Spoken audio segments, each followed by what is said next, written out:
Tous ceux que j'ai aimés sont des fantômes à présent. Mais je me battrai pour préserver leurs souvenirs à jamais. Salut à toutes et à tous et bienvenue dans la troisième et dernière partie de notre thème consacré au duel légendaire entre Sylvester Stallone et Arnold Schwarzenegger. Après les années de construction et d'ascension, après les sommets et les excès des années 80, place à l'ultime chapitre, de 1996 à aujourd'hui. Une période marquée par les reconversions, les tentatives de réinvention, les faux départs, les comebacks inattendus et une certaine transformation du mythe. C'est pas fini tant qu'il n'y a pas eu la cloche. Ça sort d'où ça, des 80s? Peut-être même des 70s. Stallone et Schwarzenegger vieillissent, comme tout le monde. Mais comment deux icônes aussi physiques, aussi liées à une certaine idée de la virilité et de la puissance, peuvent-elles continuer d'exister dans un monde qui ne ressemble plus à celui où elles ont régné ? Au menu de cet épisode, des films importants, parfois méconnus, qui disent beaucoup sur l'époque et leur trajectoire. Des flops aussi, mais qu'on a volontairement laissés de côté parce qu'il y a eu quand même de sacrées daubes. Et des réflexions sur ce que leurs parcours disent de l'évolution du cinéma hollywoodien et de la figure du héros. Je suis vieux, pas obsolète. Et bien sûr, pour conclure ce marathon musclé en beauté, on vous a concocté un quiz final complètement barré autour de leur carrière. Attendez-vous à des questions improbables, des répliques cultes et des trahisons d'équipe. L'équipe de retour à l'écran est toujours au complet, prête pour ce dernier round épique. Moi c'est Max et je suis toujours avec Mick. Salut Mick. Salut. Aujourd'hui j'ai l'œil du tigre, mec. Ouais, c'est bon ça. Adrien est là aussi. Salut Adrien. Salut à tous. Ah, c'est sobre toi. Toujours. je sors d'une sieste, hein. Et enfin le digne représentant de la team Schwarzy, Eric. Salut Eric. Oui, salut. Alors team Schwarzy à fond, mais aujourd'hui ça dépend, ça dépasse. Ah là. Ok. Allez, c'est parti pour la dernière baston. Après avoir triomphé dans un monde bipolaire, les États-Unis savourent leur statut de surpuissance unique. Sous Bill Clinton, l'économie est florissante, la Silicon Valley explose, Internet commence à révolutionner les usages, et l'ennemi extérieur n'est plus aussi défini qu'avant. C'est la montée du post-modernisme, de la culture geek, de l'image numérique et surtout du cynisme. Les héros ne sont plus des figures mythologiques, mais des types ordinaires projetés dans des situations extraordinaires. Choisis la pilule bleue et tout s'arrête.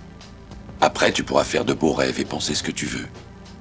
Choisis la pilule rouge, tu restes au pays des merveilles. Et on descend avec le lapin blanc au fond du gouffre. Entre 1995 et 1997, Stallone peine à sortir d'un tunnel artistique. Judge Dredd, Assassin, Daylight, Copland, 4 tentatives, 4 directions différentes. Avec Copland, il tente un vrai virage. Physique transformée, jeu plus intérieur, face à De Niro, Liotta et Kettel.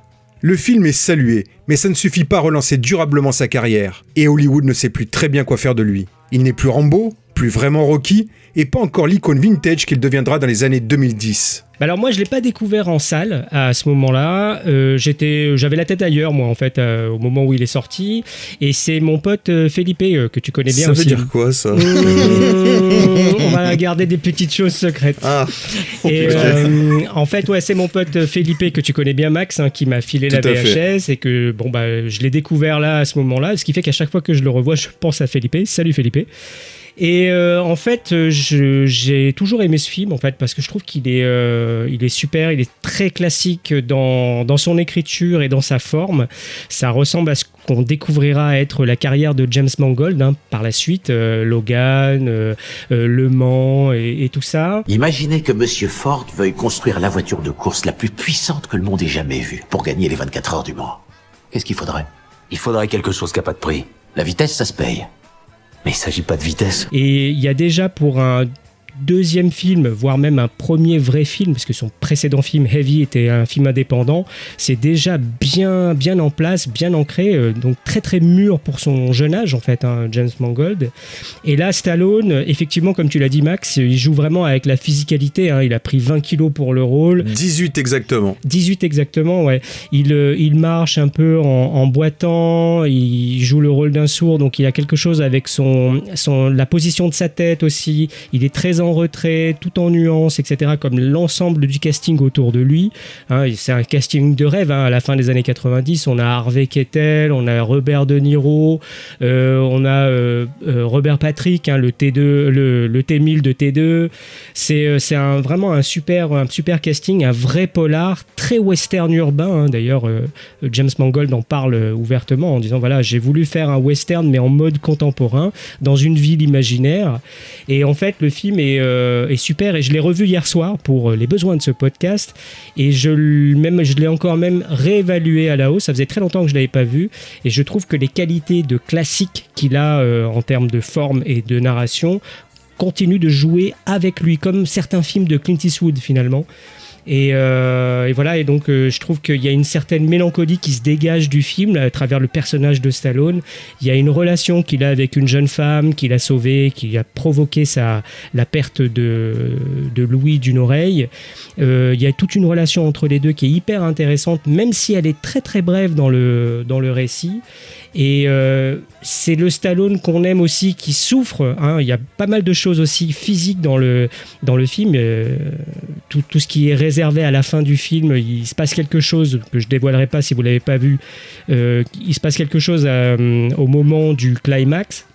Et donc on sent qu'il y a une physicalité encore qui est mise à rude épreuve, comme à chaque fois avec Stallone. Et c'est le film où je trouve qu'il est le plus touchant depuis quasiment Rocky 3 en fait, où on voit vraiment ses vraies failles, quoi. Après il y aura d'autres films qui vont arriver par la suite où on retrouvera ce Sly touchant, mais voilà, il est impérial dans le film. Je comprends pas. Vous êtes venu me voir, vous m'avez fait un tas de beaux discours sur ce qu'un vrai policier doit faire. C'est ce que je fais. Qu'est-ce que ça veut dire? À quoi vous jouez? Je vous ai donné une chance parce que c'était encore possible alors d'agir en flic responsable. Et vous l'avez bousillé! Moi, c'est un film que j'aime beaucoup aussi, même si je le revois très très peu, finalement, depuis que je l'ai vu en salle. C'est un peu le Ciao Pantin de Stallone, comme on dit, toujours quand un acteur rentre dans un registre plus profond. Il s'est transformé physiquement, il s'efface un peu derrière le personnage. C'est plus Stallone qu'on met en avant, mais c'est son personnage pour une fois qui est en avant, et c'est presque une nouveauté, surtout avec les monstres qu'il a à côté, surtout De Niro. D'ailleurs, il disait à l'époque qu'il était comme un élève au milieu des maîtres, et clairement, ça se sent, quoi. Toi, tu parlais de films, enfin, dans la lignée des films de Clint Eastwood. Moi, je le vois aussi comme un film dans la lignée des films de Lumet d'abord, et ensuite de James Gray par la suite. Voilà, ces polars urbains qui vont commencer à pulluler un peu dans ce milieu fin des années 90, et il a toute sa place. Enfin, vraiment, moi, je trouve que c'est un très beau film, même si, encore une fois, c'est pas un film sur lequel je retourne. Il n'y a pas de reviens-y forcément dessus, mais c'est un film que j'aime beaucoup, et même s'il n'a pas marché à l'époque, bizarrement, alors qu'avec une affiche pareille, on aurait pu se dire putain, ça aurait pu être un carton, mais et c'est un film dont on parle pas souvent, et pourtant il a de vraies qualités, quoi. Ouais, tout à fait. Après, on y revient peut-être pas souvent parce que il a pas non plus, à part le climax, il a peut-être pas forcément de scènes qui marquent vraiment les esprits. C'est vraiment axé sur le scénario, les liens entre les personnages et tout ça, ce qui fait que c'est pas forcément, c'est pas que c'est pas un film friendly, quoi, mais c'est que c'est un film qui on a besoin d'avoir un peu de temps pour oublier les péripéties, comme là hier soir j'avais oublié quelques petits points, etc., et j'étais ça c'est vachement smart et tout ça. En fait, le film gagne un peu en intensité au fur et à mesure qu'on le voit en vieillissant, parce qu'on voit aussi toutes les petites zones de maturité. Alors étrangement, alors que James Mangold était si jeune, il y a plein de choses très très très matures dans la narration, quoi. Moi, c'est un film que j'adore, et c'est un film où j'adore Sylvester Stallone dedans. Et si on refait l'historique des 2 derniers épisodes, vous savez, moi je suis Team Schwarzy à fond. J'étais un peu jeune, j'étais enfant quand Rambo 1 et Rocky 1 sont sortis, donc j'ai pas pu les vivre en même temps. Je les ai vus après coup, après les Rambo 2, les Rambo 3, qui sont des personnages que j'aime pas, toute la coloration politique, je pense que je me suis assez exprimé dessus. Les Rocky aussi, j'étais pas fan, donc de manière rétroactive, je me suis forcé à aimer Stallone, mais je n'ai pas vécu une performance de Stallone en live au cinéma avant Copland, en fait. Donc j'étais dans la salle, j'ai vu ce gars-là, j'ai beaucoup aimé Demolition Man, etc., mais c'était un petit peu en dessous de Schwarzenegger quand ils étaient dans leur rivalité, et là j'ai vraiment vu une performance d'acteur, vous l'avez dit, il ne bouffe pas du tout le film. Là, on le voit vraiment dans le rôle d'un personnage et on y croit, alors que c'est quand même très marqué et que sa transformation est spectaculaire. Et en plus, dans un film qui a peut-être vieilli, mais qui à l'époque était dans la modernité du cinéma indépendant qu'on découvrait dans les années 90. Et moi, c'est un film qui m'a mis KO et j'ai adoré voir Sylvester Stallone dedans. C'est la mafia qui tient cette ville. Et ce que je vois aujourd'hui, ça me plaît plus. Tu vas arrêter toute la ville? Si cet abruti remue la merde, ça peut redémarrer. Rentre chez toi, Freddy. Et surtout, évite de trop penser. Et c'est le hasard du découpage des épisodes, mais c'est à ce moment-là où moi j'ai un shift quand même avec Sylvester Stallone, où je commence à me dire... Les choses sont bien faites quand même. Ouais, oui. C'est incroyablement bien fichu, mais on s'était pas concerté sur ce point-là. Mais moi, il y a vraiment quelque chose qui se passe avec le comédien, avec le réalisateur, avec le producteur, etc. Mais je le trouve passionnant, formidable, fascinant dedans. Moi, c'est un film que j'adore. Alors, on essaye de se retenir pour les gens qui ne l'auraient pas vu, mais le climax, le final, c'est une scène d'action dans le sens du cinéma indépendant, hein, donc c'est pas l'action telle qu'on a connue, mais ça déconstruit justement l'action des gros bras avec des explosions partout, etc., avec une idée de réalisation absolument fabuleuse, génial, hyper sensitive, hyper empathique avec le personnage de Stallone. Franchement, mais c'est incroyable, quoi. Donc si vous ne connaissez pas ce film, si vous l'avez pas vu, si vous l'avez oublié, je pense qu'il faut le revoir de toute urgence. Il faut que ce film reste, quoi. C'est pas possible. En fait, moi, quand je vois Copland, c'est complètement dans le désordre. Bon, vous, ça a toujours un ordre logique, forcément, de par votre grand âge. Mais moi, du coup, ça n'a... ça n'a aucun rapport. Tu peux parler plus fort. Non, moi, du coup, ça n'a aucun rapport parce qu'en fait, je vois Copland avant de voir Rocky, avant de voir tous les films de Stallone qu'il y a eu derrière, enfin, qui ont eu avant. En fait, moi, j'ai juste vu Cobra et Demolition Man quand je vois Copland. Et en fait, je lance Copland juste parce que je suis dans une période film de gangsters, Les Affranchis, etc. et que le casting m'a botté. Du coup, je lance Copland à ce moment-là. Et oui, je prends une grosse claque et je découvre un Stallone que je n'avais pas, puisque pour le coup, j'avais vraiment que Cobra. Donc, on est loin dans l'acting. Et donc, voilà, je me prends une... C'est un peu l'anti-Cobra. Le contraste. C'est un peu l'anti-Cobra. Et pourtant, j'adore. Mais voilà, j'ai pris une grosse claque. Et c'est là, clairement... mais c'est rassurant en même temps. Hein. Même Eric. Enfin. Tu m'étonnes. Dites-moi dans quel film Schwarzy arrive à donner autant d'émotions que dans Copland avec Stallone. Enfin, je veux dire, Là-dessus, on est d'accord. On est très très loin. Enfin, rien que de l'imaginer, j'en pouffe de rire.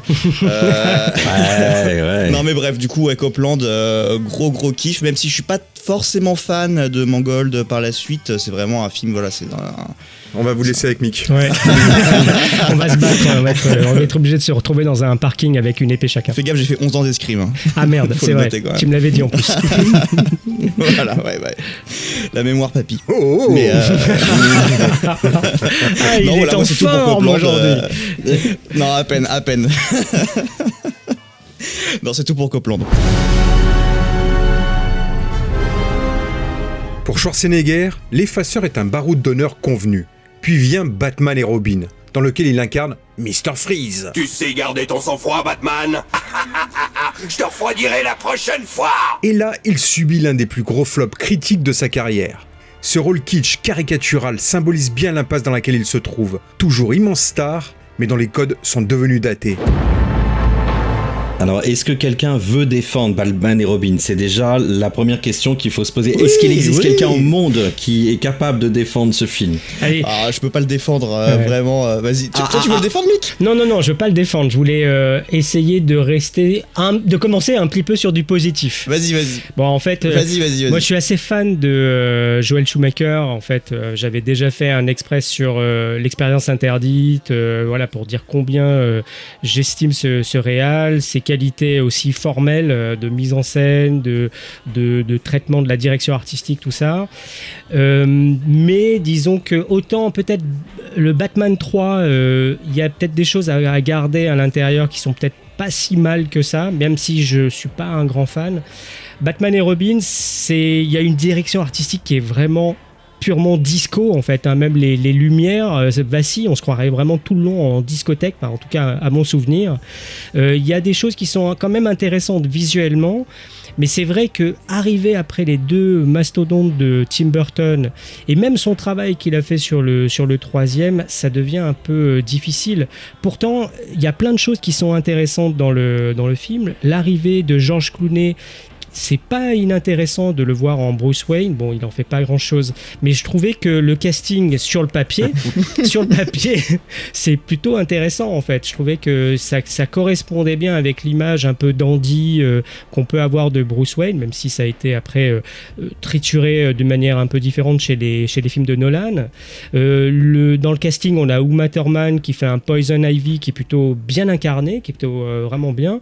Le costume de Schwarzenegger est plutôt bien foutu en fait, hein. Il est ultra kitsch.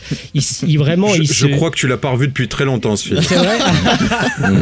Mais disons que non, mais ça participe de la direction artistique qui ressemble peut-être presque plus à une réadaptation de la série des années 60 que un vrai film qui se défend tout seul. Alors ça pour le coup c'est assumé par Schumacher, hein. Voilà, c'est ça. Et mais bon, ce qui est compliqué, c'est que c'est tellement bariolé, tellement fun, mais dans le mauvais sens du terme, que c'est difficile de se trouver un peu intéressé par le film, que j'ai pas revu moi depuis l'ère de la VHS, et j'ai pas vraiment l'intention de le refaire.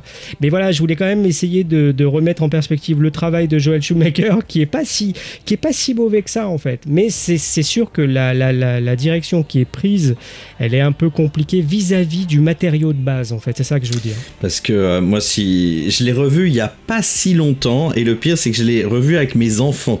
Donc, mais on l'a vu en mode soirée Nanarland, quoi. Donc, c'est pour vous donner une idée. Donc oui, le film ressemble à Il a toute sa place. Ah oui, toute sa place. Le film ressemble effectivement, la direction artistique, c'est la direction artistique d'une boîte de nuit en film, mais c'est la boîte de nuit de Borm les Mimosas, quoi, quand même. Hein. C'est pas les bains douches, quoi. Voilà. Donc, c'est vraiment le problème. Et c'est rigolo. Et d'ailleurs, il y aura très prochainement un retour à l'écran express sur les adaptations de comics dans les années 90, vous verrez, bientôt. Oui. Mais on est dans une période où on a l'impression qu'on sait pas dans quelle direction on veut aller. Oui, ouais. Donc il y a un côté fun, il y a un côté rétro, il y a un côté kitsch, il y a un côté second, énième degré, il y a un côté premier degré avec de l'action. C'est n'importe quoi, tout pêle-mêle emmêlé. Alors moi j'aime beaucoup Schumacher avec la Génération perdue, moi qui est un film que j'adore certains de ses films. Il y a des briques quand même qui devraient faire un bon spectacle, mais c'est juste n'importe quoi, et ça a extrêmement mal vieilli en plus, donc c'est vraiment, mais le niveau de gênance de ce film, il y a quand même des trucs de malade. Poison Ivy qui fait la femme sexy, qui a quand même des dialogues mais que tu croirais sortir, mais de je ne sais quelle production pour adultes. Ah oui, et pour revenir quand même à Schwarzenegger, qui en fait est un espèce de caméo de luxe, c'est-à-dire c'est vraiment il fait le rôle d'un méchant mélangé au milieu d'une pelletée de méchants, donc il n'y a même plus de stature de rien du tout. Moi ce qui me marque c'est la guirlande de punchline toutes plus débiles les unes que les autres. C'est genre hey Freeze, arrête, t'es givré. Ça tu me donnes envie de le revoir. Eh oui. Non mais c'est pas possible quoi. Et mais c'est horrible. Et encore dans la version originale, vous savez les Américains quand ils disent stop, bougez plus, ils disent freeze, les policiers. Oui. Je n'ose imaginer ce que ça doit être en VO pour les anglophones quoi. Non mais ce film est franchement c'est marrant hein, mais c'est quand même la gênance, mais le truc affreux. Et que vient faire Schwarzenegger dans une telle galère? Mais franchement, mais que vient-il faire? Ah ouais, c'est clair, enfin c'est un film moisi. Enfin, moi je l'avais vu une première fois en DVD il y a longtemps, hein, je pense qu'il y a 20 ans à peu près, et je l'avais trouvé abominable déjà à l'époque. C'est ce qui s'appelle refroidir les ardeurs. Vous avez quelques avis positifs sur Batman Forever. Moi Batman Forever je ne l'aime pas du tout non plus, c'est un film qui me casse la tête. Il a un côté hystérique et tape à l'œil qui me... Et dedans alors que j'adore Jim Carrey, j'adore vraiment ce mec, et dedans il m'insupporte. Tommy Lee Jones c'est pareil, et Val Kilmer dans le rôle de Batman non, alors que j'adore aussi Val Kilmer. Et donc hier soir j'ai quand même tenté de le revoir parce que voilà, il fallait qu'on en parle et que je l'avais mis bien au fin fond de mes souvenirs, et ça a été une torture parce que c'est comme tu l'as très bien résumé Eric, c'est un film particulièrement moisi. À tous les niveaux. Visuellement, c'est moisi à fond. Les décors en carton-pâte, les punchlines, je suis tellement d'accord avec toi. C'est malaisant. Et ça fait de la peine parce que tu vois un casting pareil, tu te dis mais comment. Et George Clooney, quoi. Putain, mais George Clooney, c'est pire que Val Kilmer, quoi. Il est là, on dirait qu'il est venu tourner ce truc-là entre une pause, entre 2 épisodes d'urgence. Tiens, je vais tourner un Batman, mais j'en ai rien à foutre. Il s'est très longtemps excusé d'avoir joué dans ce film. Ouais. Et il peut encore le faire sans déconner. Et puis Schwarzenegger qui est absolument abominable dedans. Enfin, tout est abominable dedans. Ça a été une torture et je vous cache pas que je suis même pas allé jusqu'au bout. Quoi. Voilà. C'est quand même le début de la fin pour Schwarzenegger à ce moment-là, parce que le film qu'il avait fait juste avant, 1 an avant, c'est L'Effaceur. L'Effaceur qui est pas non plus le haut du panier, quoi. Nous-mêmes, on avait été le voir en salle et le film s'était arrêté un peu au milieu. Bon, on a attendu qu'il reprenne, mais on aurait très bien pu sortir de la salle, c'était pas un problème, quoi. Déjà à l'époque, alors qu'il était quand même au top de sa célébrité, quoi. Allez, relève le niveau, Adrien. Non, moi j'ai juste une petite question. Vous vous attendiez à quoi de la part de Schwarzy, quoi? Évidemment que c'est pas bien. Il est au sommet de sa forme, là. Voilà. Le pauvre ne porte pas le film sur ses épaules quand même. Heureusement. Parce qu'il y a mais personne ne le porte, en fait. Personne n'en veut, en fait. Personne. Non, toi. Non, franchement, en fait, je vais vous expliquer. Moi, je l'aime bien, entre guillemets. Oh là là. Je l'aime bien, mais en fait, tout s'explique. Ah bon? Tout s'assume. En fait, j'étais très jeune. Moi, je l'ai découvert comme un enfant, en fait, et ça pose pas de problème quand tu le vois en tant qu'enfant. Mais ça, je pense que t'as raison. Ouais. Et j'ai beaucoup de gens de ma génération qui adorent le film et qui le préfèrent au film de Burton. Alors, je suis pas à ce point-là. Mon Dieu. Ah ouais, mais j'en ai qui... Lucas, précisément, s'il écoute... C'est ce qui explique que ta génération a quand même des gros soucis. C'est très bien documenté, quand même. Mais c'est culte, il y a en fait, c'est de l'excès. C'est les mêmes qui ont adoré Cobra, c'est ça? Non, enfin, oui. Ah bah voilà. Mais... Des goûts de chiottes, quoi. Non, mais non. Alors, le film est pas bon, mais quand tu le vois en tant qu'enfant, ça passe largement. Et il y a des trucs qui restent, en fait, des trucs qui restent de ouf. Moi, je sais que la batte carte de crédit... les petits tétons de Batman, tout ça, c'est des trucs... Attends, la batte carte de crédit, il la sort pour acheter Uma Thurman, enfin Poison Ivy, parce qu'elle est mise aux enchères. Mais ouais. C'est tellement hors du temps, ce genre de scène dégueulasse. J'adore. Voilà, j'adore le film. Non, mais j'irai pas le revoir. Honnêtement, j'irai pas le revoir. Je suis pas sado non plus. Mazo. Pardon, excusez-moi. Je vois qu'ils sont plus renseignés que moi ici. C'est certainement. Sauf si tu nous l'imposes, tu seras sado. Non, mais j'irai pas le revoir. Mais en tout cas, voilà, j'en ai pas un souvenir. Je sais que c'est kitsch et que c'est atroce, mais j'en ai pas un souvenir. Ça me ferait pas chier de le revoir. Ça m'amuserait, quoi. Et je le vois même pas comme un nanar. Tu le vois pas comme un nanar? Waouh. En double programme avec 5e élément, quoi. Ah, mais le 5e élément, pour le coup, c'est vachement mieux, quand même. Ouais, quand même. Et je trouve que ça passe, 5e élément, ça va de fou. Mick et moi, on est dans la team, on déteste ce film, donc voilà. J'aime pas ce film, mais là, je dois quand même reconnaître que faire pire que Batman et Robin, c'est quand même, faut se creuser la tête, quoi. Mais Forever, il est moins bien, Ah bon? Enfin, c'est pareil. Il est mieux, mais moins marrant. Donc là, ça devient compliqué. Voilà. Là, on est dans des nuances un peu extrêmes quand même. Là, ça faisait des super jouets, mec. C'est ça. C'est pour vendre des jouets. Je pense que c'est mieux. Eh oui, bah oui, c'est mieux. Allez, on enchaîne.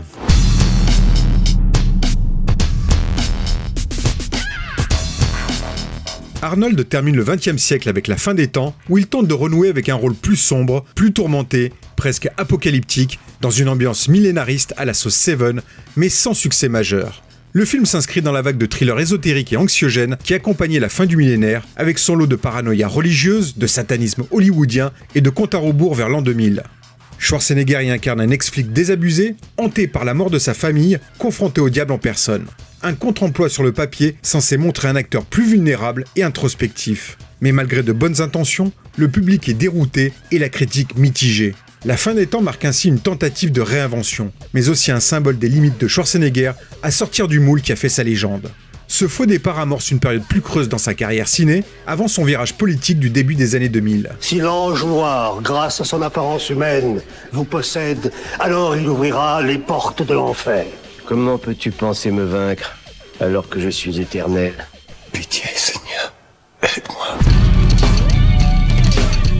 Bon, je vais commencer pour contextualiser un peu le film, puisque c'est vraiment un film qui fait partie, comme tu l'as dit, d'une espèce de vague de retour de films qui remet le diable, l'ésotérisme, la religion, le satanisme sur le devant de la scène. Ça fait écho à la vague de films qu'il y a eu à Hollywood sur le même thème au milieu des années 70, début 70, où il y avait L'Exorciste, La Malédiction, La Sentinelle des Maudits, enfin c'était une autre gamme de films, sauf que là on a la version quand même fond de vidéoclub, parce que on se souvient peut-être de Stigmata, mais c'est Les âmes perdues avec Winona Ryder, Le Témoin du mal, enfin il n'y a pas grand chose de très chouette qui est sorti de tout ça, à part peut-être la 9e porte de Roman Polanski, et encore effectivement, mais c'est le seul qui était une production un petit peu ambitieuse et exigeante. Donc bref, cette espèce de vague elle est déjà pas ouf, alors que moi personnellement j'aime bien ce genre de film de nature.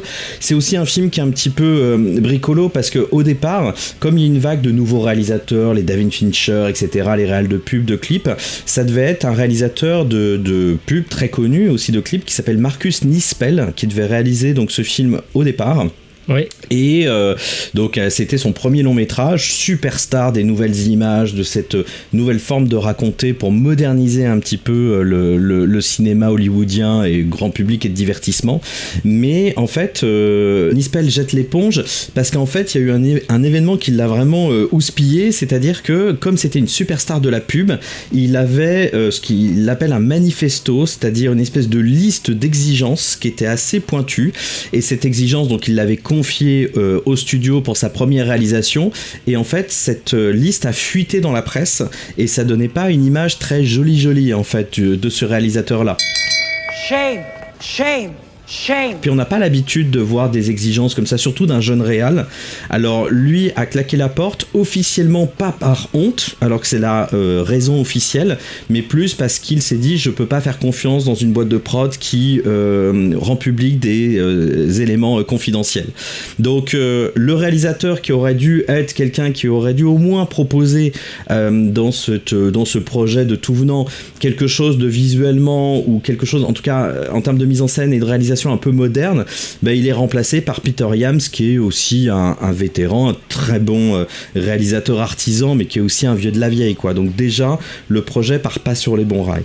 Moi personnellement, c'est un film que je trouve très décalé, qui est pas désagréable à regarder aussi, hein, quand on aime en plus Schwarzenegger, mais il est tellement il est tellement d'un autre temps, avec un final avec des effets en CGI qui sont pas au point comme beaucoup de films de cette époque, mais comme tout repose là-dessus, avec des concepts même à une époque où on a envie de plus de nuances. Là c'est le diable en personne et ça se termine à coups de poing dans la gueule. Enfin rien que sur le papier en fait ça sent on n'est plus dans la bonne décennie quoi avec ce film là quoi. Ouais, j'ai un peu la même sensation avec le film. Alors moi, quand je l'ai vu, j'étais dans une école de cinéma et j'ai fait sauter les cours pour aller le voir parce que j'étais comme un malade en me disant Schwarzenegger plus le mec Peter Hyams à la barre avec des effets spéciaux et du diable, etc. dans un univers à la Seven. Je me suis dit mais c'est le film pour moi quoi. Vraiment, j'étais aux anges et je vois le film et je trouve que c'est pas mal, mais je suis quand même déçu pour plein de raisons. Et déjà à l'époque, je trouvais que les CGI étaient pas forcément au top, déjà en 99 quoi. Donc je l'ai pas revu depuis une éternité. J'imagine aujourd'hui l'effet que ça doit produire. Après, il y a des choses qui sont intéressantes dans le parcours du personnage, il y a une atmosphère au démarrage qui est intéressante, mais bon, le problème, c'est que, ouais, tu t'as tout résumé, Eric, c'est-à-dire que là, il arrive peut-être un peu en décalage, et je savais que c'était Marcus Nispel qui devait le faire, etc., mais je savais pas pour quelle raison Peter Hyams était arrivé sur la mise en scène, mais en fait, ça révèle vraiment le côté anachronique de ce film, encore une fois, qui peut-être aurait mérité d'arriver au tout début des années 90 pour être moins anachronique, ou alors arriver carrément 10 ans plus tard quoi, avec l'avènement des CGI vraiment concrets et tout ça, avec peut-être une autre personnalité que Schwarzenegger, qui peut-être dessert aussi le film pour plein de raisons quoi. En revanche, le film a quand même, quand je regarde les chiffres du box-office, le film a quand même marché. Il a fait 212 millions de dollars. J'imagine que c'est worldwide, mais c'est quand même pas si mal parce que tous les autres films qu'il va faire par la suite pendant un long moment n'arriveront même pas à atteindre ce score-là, quoi. On parle de Marcus Nispel depuis tout à l'heure. Après, c'est quand même quelqu'un qui s'est spécialisé dans les remakes de classiques de films d'horreur. Il a quand même fait le remake de Massacre à la tronçonneuse, qui est pour le coup pour moi un très bon remake. Ouais, qui est super bien. C'est un film très réussi pour moi. Il a fait le remake de Vendredi 13 aussi, que je trouve dans sa version Killer's Cut, qui est une version qu'on trouve qu'aux États-Unis malheureusement, et qui est très très bien aussi. Par contre, il a fait le remake de Conan, et c'est là ça va pas du tout. Je rêve. Moi, c'est un film que j'avais découvert moi pour le coup en DVD. Je n'étais pas allé le voir en salle. J'avais trouvé ça très sympa, sans plus. Mais à l'époque, encore une fois. Mais moi, alors, j'avais pas d'attente réelle sur ce film-là, donc voilà, c'est pour ça que j'ai vu une série B plutôt correcte à l'époque. Mais je l'ai jamais revu depuis. J'ai jamais eu envie de le revoir depuis. J'en ai quasiment pas souvenir. Je vais être très honnête. Je pense que vous avez déjà tout dit. Et je pense pas pouvoir apporter quelque chose de plus, sachant que voilà, il est très très enfoui dans ma mémoire. Ben voilà, bon. Voilà, pas plus. Ouais, c'est ça. Ouais, je vais peut-être vous étonner, mais je l'ai pas vu. On l'attendait. Je crois que je regardais Batman et Robin ce jour-là. En boucle. Mais en boucle. Mais non, je l'ai pas vu. Mais vous m'avez donné envie de le voir, donc je vais me le faire et on saura pas si j'ai aimé ou pas. Voilà. J'en ferai une petite pastille dans un épisode. Mais vous m'avez donné envie en tout cas.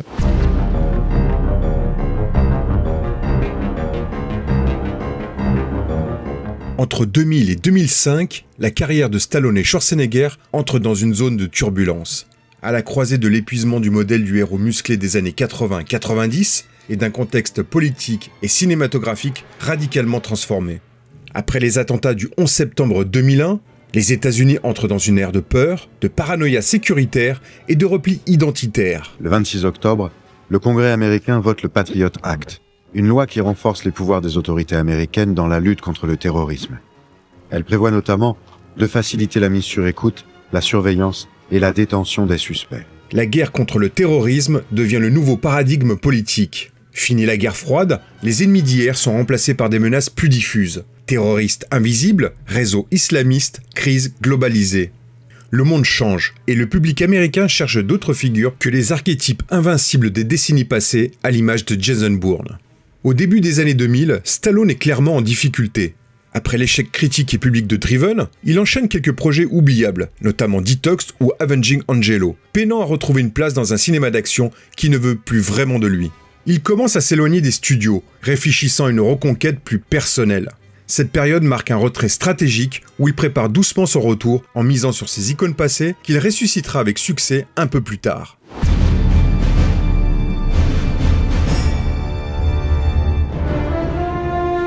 De son côté, Schwarzenegger fait un virage inattendu. Il quitte Hollywood pour se lancer en politique. En 2003, il est élu gouverneur de Californie. Son image d'homme fort, pragmatique et au-dessus des partis séduit un électorat en quête de leadership. Ce basculement marque une forme de consécration symbolique. Il ne joue plus les sauveurs à l'écran, il prétend désormais l'être dans la vraie vie. Sur le plan ciné, il tourne encore Terminator 3, qui malgré ses limites fonctionne commercialement, mais sent déjà la formule essoufflée. Ensuite, sa filmographie s'interrompt presque totalement pendant ses années au pouvoir. Pourquoi moi? Tu es John Connor. Ma mère m'a bassiné avec ses conneries dès le berceau. Regarde-moi, je suis pas un meneur, j'en ai jamais été un, jamais j'en... Bah, c'est difficile de passer après James Cameron. Alors déjà, il faut avoir, on va le dire, il faut quand même avoir les coronets pour pouvoir arriver juste ensuite, par la suite de James Cameron, quoi. Donc Jonathan Mostow, c'est pas un branque, hein. Il a fait un chouette film qui s'appelle Breakdown avec Kurt Russell. Donc c'est une sorte de thriller autoroutier, un petit peu dans la veine Hitcher, on va dire un peu pour le faire simplement, et plutôt bien senti. Il se débrouille pas trop mal dans le film, mais c'est sûr que avec l'aisance de James Cameron, le premier et le deuxième film de la saga sont à des milliers de kilomètres au-dessus, quoi. Donc déjà c'est un peu compliqué. Alors moi j'ai pas revu le film, j'ai juste revu la BA parce que j'aime pas vraiment le film, mais quand on revoit que la BA, on voit le film date de 2003. on a l'impression qu'il est encore plus daté que Terminator 2, qui lui a déjà 10 ans de plus, quoi. Mais clairement. C'est tellement... Enfin, qui a envie de revoir Terminator 3, en fait? C'est la bonne question. Oh là là. La fausse bonne idée, c'est d'avoir un Terminator féminin comme ça, on coupe court à la comparaison avec les autres personnages. Mais finalement, on n'en fait pas grand-chose de ce personnage. Franchement, moi, j'en garde aucun souvenir pérenne, en fait, hein. Même le casting, pourtant j'aime bien Claire Danes, tout ça, mais je trouve que le casting, il n'y a pas de cohérence dans ce casting là, c'est un peu moche, ça fait un peu téléfilm de luxe, vraiment je suis pas vraiment emballé, quoi. Parle à ma main. Bah, moi, je vais complètement dans ton sens. Voilà, c'est hyper compliqué de passer derrière Cameron. La mission impossible, elle s'est avérée impossible, en fait. Ah oui. La BA, déjà, à l'époque, m'incitait à ne pas y aller. Et je l'ai vu en DVD l'année d'après, quand il est sorti. Et même impression, un film un peu daté déjà, pas très cohérent, avec la seule bonne idée de ce Terminator féminin. Mais sinon, le reste... ça m'intéressait pas, en fait. Enfin, c'est tellement à milieu de ce qu'on avait vu 10 ans avant que... tu dis à quoi bon, en fait, et pourquoi, en fait, surtout pourquoi, à part faire du pognon, encore une fois, mais sinon voilà, j'ai pas grand chose à dire de plus. C'est un film que je revois pas et j'ai pas forcément l'intention de revoir en plus. Mais même Cameron avait suggéré à Schwarzy de le faire, hein, en demandant une grosse somme d'argent, en fait. Quand tu vois qu'il a poussé, cautionné, produit Dark Fate, donc le dernier en date et qui est quand même une abomination, Cameron, des fois, je comprends pas trop ses choix, mais bon, ça c'est encore une autre histoire. Non, il a des bons choix pour ses propres films, mais sur les films des autres, je pense que c'est plutôt l'argent qui prédomine, quoi, clairement, pour financer ses propres films. Moi, justement, il arrive après Terminator 2, donc tu peux pas faire mieux. Moi, je trouve ça hyper intéressant. En fait, je trouve ça, c'est pessimiste, c'est noir. J'aime bien ce début de merde où John Connor finalement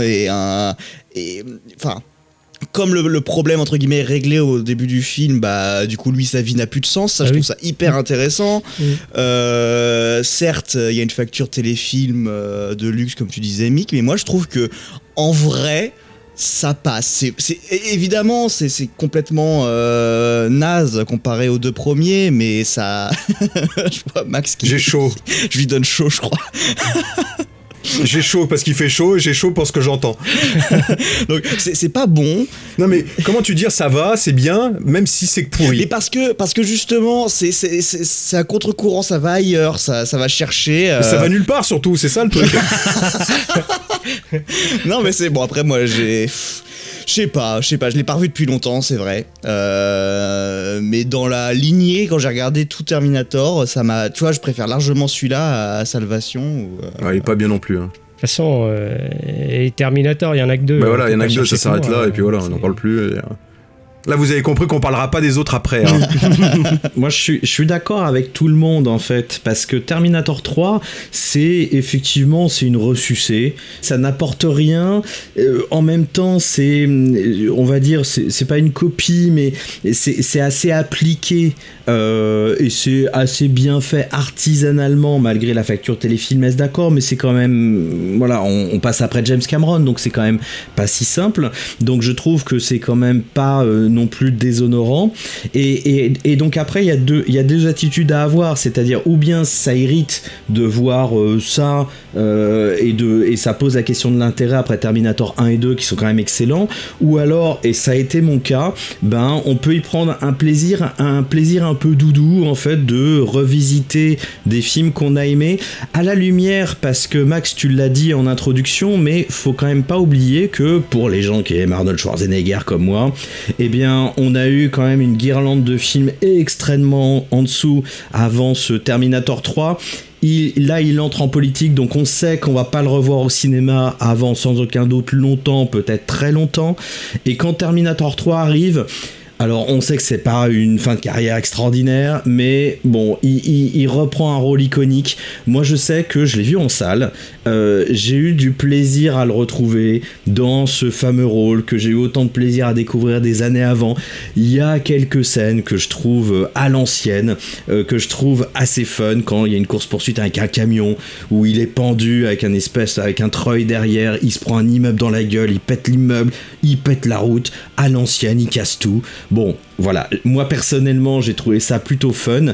Je suis d'accord, ça n'apporte rien, c'est même assez lassant à la fin parce que le film dure longtemps, ça va nulle part, etc. On a compris. Bon, moi je fais plutôt partie des gens qui sont totalement conscients du produit, parce que c'est un produit, mais j'y ai pris un peu du plaisir malgré tout parce que j'aime beaucoup Schwarzenegger et voilà, j'ai eu plaisir à le revoir là et en me disant ok, allez, c'est fini avant un moment. Et donc voilà, ça c'est mon point de vue sur Terminator 3. Ce que je remarque aussi, vous l'avez dit, c'est que bon, aussi voilà, c'est modeste soit-il, ça reste quand même, je trouve, la dernière séquelle à peu près regardable pour moi, parce que toutes les autres séquelles de Terminator, c'est juste pas possible. Ou ça part en Nawakland avec le 4, et là pour moi j'ai trop mal à mon Terminator, j'y arrive pas et je trouve ça bas de caisse. Ou alors c'est des ressucés encore plus débiles de trucs, là pour moi là c'est stopissime. J'adore cette franchise effectivement de 2 films et Terminator 3 c'est ce que je tolère encore quoi, personnellement.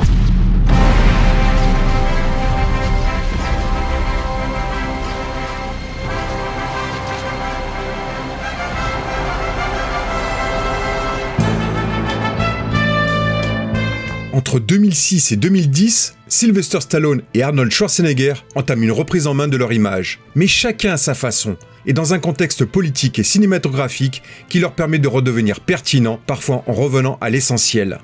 La fin des années 2000, c'est le crépuscule de l'ère Bush. L'Amérique est épuisée par la guerre en Irak, traumatisée par la crise économique de 2008 et en perte de confiance dans son modèle.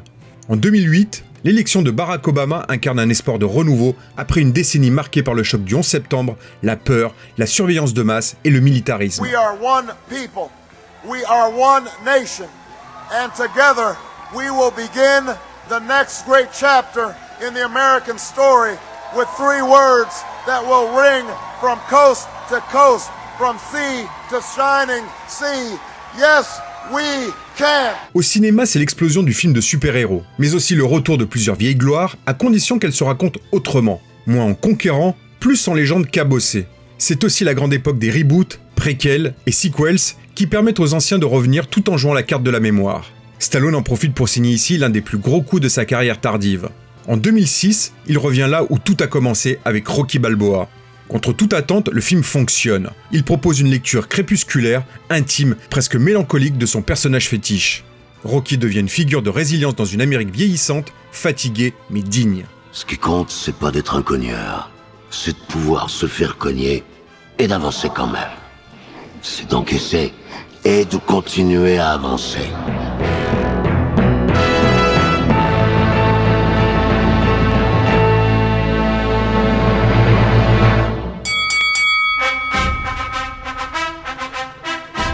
En fait, à la sortie de Rocky 6, on se dit « Oulala, est-ce que c'est une super bonne idée ? Un Rocky qui va affronter un autre boxeur plus jeune ? Franchement, est-ce que c'est utile ? On sent l'opération marketing d'une star déchue ou en perte de vitesse pour être gentil, qui essaye de se raccrocher avec un personnage iconique qui va peut-être relancer sa carrière. Donc il y a quelque chose de pas très valorisant en fait au moment où ça sort. Et en fait, c'est un des plus beaux épisodes de la saga. En fait, qui est centré, c'est un épisode qui est centré sur la nostalgie. Hein. On voit Adrian, donc sa femme, qui est son socle, qui sont vraiment son cœur en fait du personnage, n'est plus là, elle est morte. Et donc lui, il erre comme ça, comme une pauvre âme errante. Il est sur une gloire passée. Il y a toujours un commentaire de Stallone sur sa propre carrière, encore une fois. Donc vraiment, le personnage de Rocky, c'est celui qui accompagne le mieux sa carrière au fil de sa filmographie. Mais voilà, il y a plus son cœur, il y a plus son socle, et il va devoir essayer de s'en sortir à travers peut-être une reprise en main vis-à-vis de son fils, vis-à-vis aussi de du sport. Il va reprendre les gants, comme on dit, et tout ça, et montrer que il en a encore dans le coffre, comme il dit. Il en a encore dans le froc, c'est ça que t'allais dire. Non, pas dans le froc. Non, dire qu'il en a encore dans le ventre, quoi. Voilà, et c'est ça. D'ailleurs, en anglais, il dit voilà, the stuff in the basement. C'est vraiment le fondement. Quelque part, ça ressemble un peu à ce qu'a fait Tom Cruise à travers ses derniers films, Top Gun Maverick, Mission Impossible 7. C'est un peu le même délire, de montrer que c'est pas parce qu'on est un peu âgé qu'on n'a plus rien à dire et qu'on n'est pas encore mort, quoi. Globalement, c'est ça le message. Et franchement, tout le long, moi je trouve que c'est un très beau film sur la nostalgie, parce qu'il y a plein de rappels de sa vie d'avant, mais en fait il est encrouté dans cette nostalgie, donc il va reprendre confiance en lui au travers du film. C'est hyper fort. Il y a vraiment il y a 2 monologues que je trouve vraiment puissants dans le film, notamment un qu'il donne à son fils, parce que son fils dans le film, donc là encore il y a peut-être un commentaire avec le propre fils de Stallone dans la vraie vie, mais en gros son fils lui reproche d'être une ombre écrasante sur sa propre vie, et donc Rocky va lui faire la morale en gros dans la rue en lui disant mais regarde, la vie en fait elle cogne plus dur que ce que tu peux imaginer, et ce qui est important c'est de se relever, quoi. Le soleil, les arcs-en-ciel, c'est pas le monde. Il y a de vraies tempêtes, de lourdes épreuves, aussi grand et fort que tu sois, la vie te mettra à genoux et te laissera comme ça en permanence si tu la laisses faire. Toi, moi, n'importe qui. Personne ne frappe aussi fort que la vie. Et c'est vraiment tout le cœur du personnage, d'ailleurs. Et il lui dit, voilà, il lui fait comprendre que c'est pas parce que il a une ombre écrasante qu'il doit pas s'en sortir par lui-même. Donc le monologue est vraiment puissant. Et il y a un deuxième monologue qui est moins puissant, mais qui moi me fait vraiment, qui me fout les poils, quoi. C'est son entraîneur Duke, qui est l'ex-entraîneur de Apollo, qui lui explique qu'en fait, pour pouvoir affronter le jeune gars, il va pas pouvoir rivaliser sur sa vitesse, il va pas pouvoir rivaliser aussi sur ses articulations, parce que bon, il est quand même assez âgé, et donc il va falloir être sur de la pure pas de la pure violence, mais de la pure force. Et il essaye de l'encourager, de lui donner, de le galvaniser comme ça, et le monologue est vraiment génial, quoi. On va plutôt miser sur la bonne vieille force brute, sur les coups qui font mal. Il faut le sonner, ça te prend des points en béton d'une puissance fulgurante. On veut lui causer une telle douleur que ça secouera ses ancêtres. Après chacun de tes coups de poing, il devra se sentir comme s'il avait essayé d'embrasser un train. Ouais! Moi, c'est un film que je l'ai pas vu en salle, et ça, pour le coup, je le regrette fortement. C'est un film qui me procure une émotion brute extrêmement forte à chaque fois que je le revois. Alors, pour le coup, ça, c'est un film que je revois régulièrement. Si je devais classer les Rocky, je le mettrais juste derrière le premier, sans hésitation. Vers la fin, tu veux dire? Non, vers le début, tout en haut. Parce que c'est peut-être celui aujourd'hui, quand je le vois, c'est celui qui me touche le plus aussi par rapport à mon histoire, à mon âge, peut-être, je sais pas. C'est pas tellement le combat en fait qui m'intéresse, c'est, comme tu l'expliquais Mick, en fait c'est tout ce qui est devenu le personnage en fait. Bah oui. Et ce qu'il en fait, et cette dignité autour de ce personnage, malgré qu'il soit cabossé, il soit seul, sa femme est morte, c'est la dignité de ce mec, enfin voilà, c'est ce personnage là, c'est vraiment avec ce film-là, finalement, que je me suis rendu compte que c'était l'un de mes personnages, si ce n'est mon personnage de fiction préféré. C'est avec ce film-là, en fait, que ça s'est révélé à moi. Il y a la scène finale au cimetière, face à la tombe d'Adrian, et moi, je verse ma larme à chaque fois. C'est systématique, mais je l'ai beau l'avoir vu, je sais pas, 5, 6, 10 fois, je sais plus combien de fois je l'ai vu. Et à chaque fois, je verse ma larme. C'est peut-être une lettre d'adieu assez bouleversante à son personnage, même si on sait, et on se doute, malgré tout, que c'est pas un adieu, c'est qu'un au revoir. Mais moi c'est pareil, au cinéma j'ai chialé tout le long, quoi. J'ai trouvé que c'était c'est vraiment bouleversant, parce que ça remue des choses. En fait, comme les gens de notre génération qui l'ont découvert, qui ont grandi avec Rocky, il y a quelque chose de très très fort, en fait, le lien, en fait, en tout cas les petits garçons, je sais pas pour les petites filles, mais les petits garçons qui ont grandi avec Rocky dans les mêmes époques, il y a quelque chose de très très fort qui est connecté.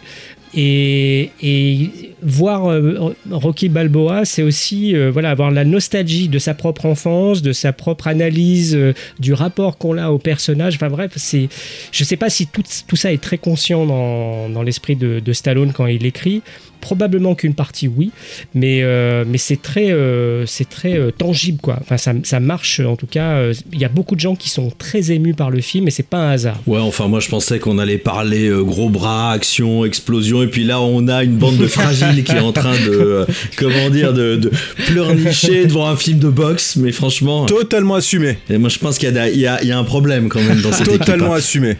Non, bah, moi si je peux rajouter mon truc, j'adore ce Rocky évidemment, et moi aussi c'est la chialade, mais de toute façon moi toute la saga Rocky je chiale de A à Z. Je pense que c'est le truc qui me fait le plus chialer au monde, c'est la saga Rocky.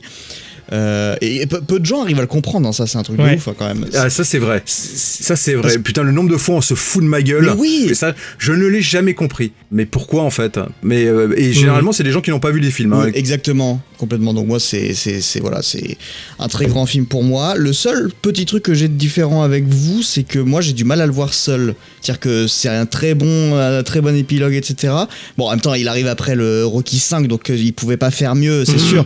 Mais non, mais moi j'ai du mal à le voir tout seul par contre. C'est vraiment, j'aime bien le voir à la fin de la saga, etc. Mais là je me dirais pas, tiens, je vais me faire Rocky Balboa à part quoi. Mais voilà, ça reste une excellente fin à la saga, si on compte pas ce qu'il y aura derrière avec Creed, etc. Mais c'est pas vraiment dans le même. On en parlera tout à l'heure. Après, il y a des bonnes choses dans la saga Creed. Ah non, mais je dis pas que c'est pas bien, mais je dis juste que voilà, ça met un point final quand même à Rocky, puis après on verra Creed avec plus de légèreté. Ouais, moi j'ai pas, malheureusement je vais zapper le film parce que je l'ai vu il y a longtemps. Enfin, je l'ai vu quand il était sorti en vidéo. Le pire c'est que j'ai vu avec mon père, on l'a vu tous les deux et on avait beaucoup aimé, mais je m'en souviens plus et j'ai pas pu le revoir là avant le podcast, donc je vais pas pouvoir vous en parler, là je vais zapper. Mais mine de rien ça fait 20 ans hein. Mais moi je voudrais quand même rajouter encore des petites choses. C'est voilà, le film il vaut mieux que son affrontement avec le jeune boxeur hein. D'ailleurs au final Rocky finalement il gagne l'estime du public au final, c'est ça qu'il essaye de redorer hein. C'est vraiment, le message est très très clair hein. Sur le final, la manière dont Rocky quitte la scène, etc., ovationné, c'est clairement pour réhabiliter sa gloire à lui, la gloire de Stallone hein, et la gloire du personnage. Et en fait aussi, c'est assez intéressant par ailleurs de comparer Sly et Schwarzenegger aussi sur un autre point, c'est que ce film-là, il essaye d'expliquer qu'il faut affronter la vie avec ses épreuves, il faut se relever, il faut aller de l'avant. Et quelque part, quand on voit le documentaire de Schwarzenegger en 3 parties sur Netflix, c'est un peu le message aussi qu'il essaye de faire passer régulièrement, parce qu'il a vécu une vie un peu difficile, une enfance difficile, et il explique que je crois que c'est sa mère qui lui expliquait qu'il fallait toujours aller de l'avant, et qu'il a gardé ça comme mojo. Et les deux, finalement, ont traité leur corps de la même manière, ont traité aussi la vie avec la même philosophie, quoi. Il y a quand même quelque chose qui est assez intéressant de ce point de vue-là. En 2008, Stallone enchaîne avec John Rambo, 4e volet de la saga, mais dans un ton radicalement différent.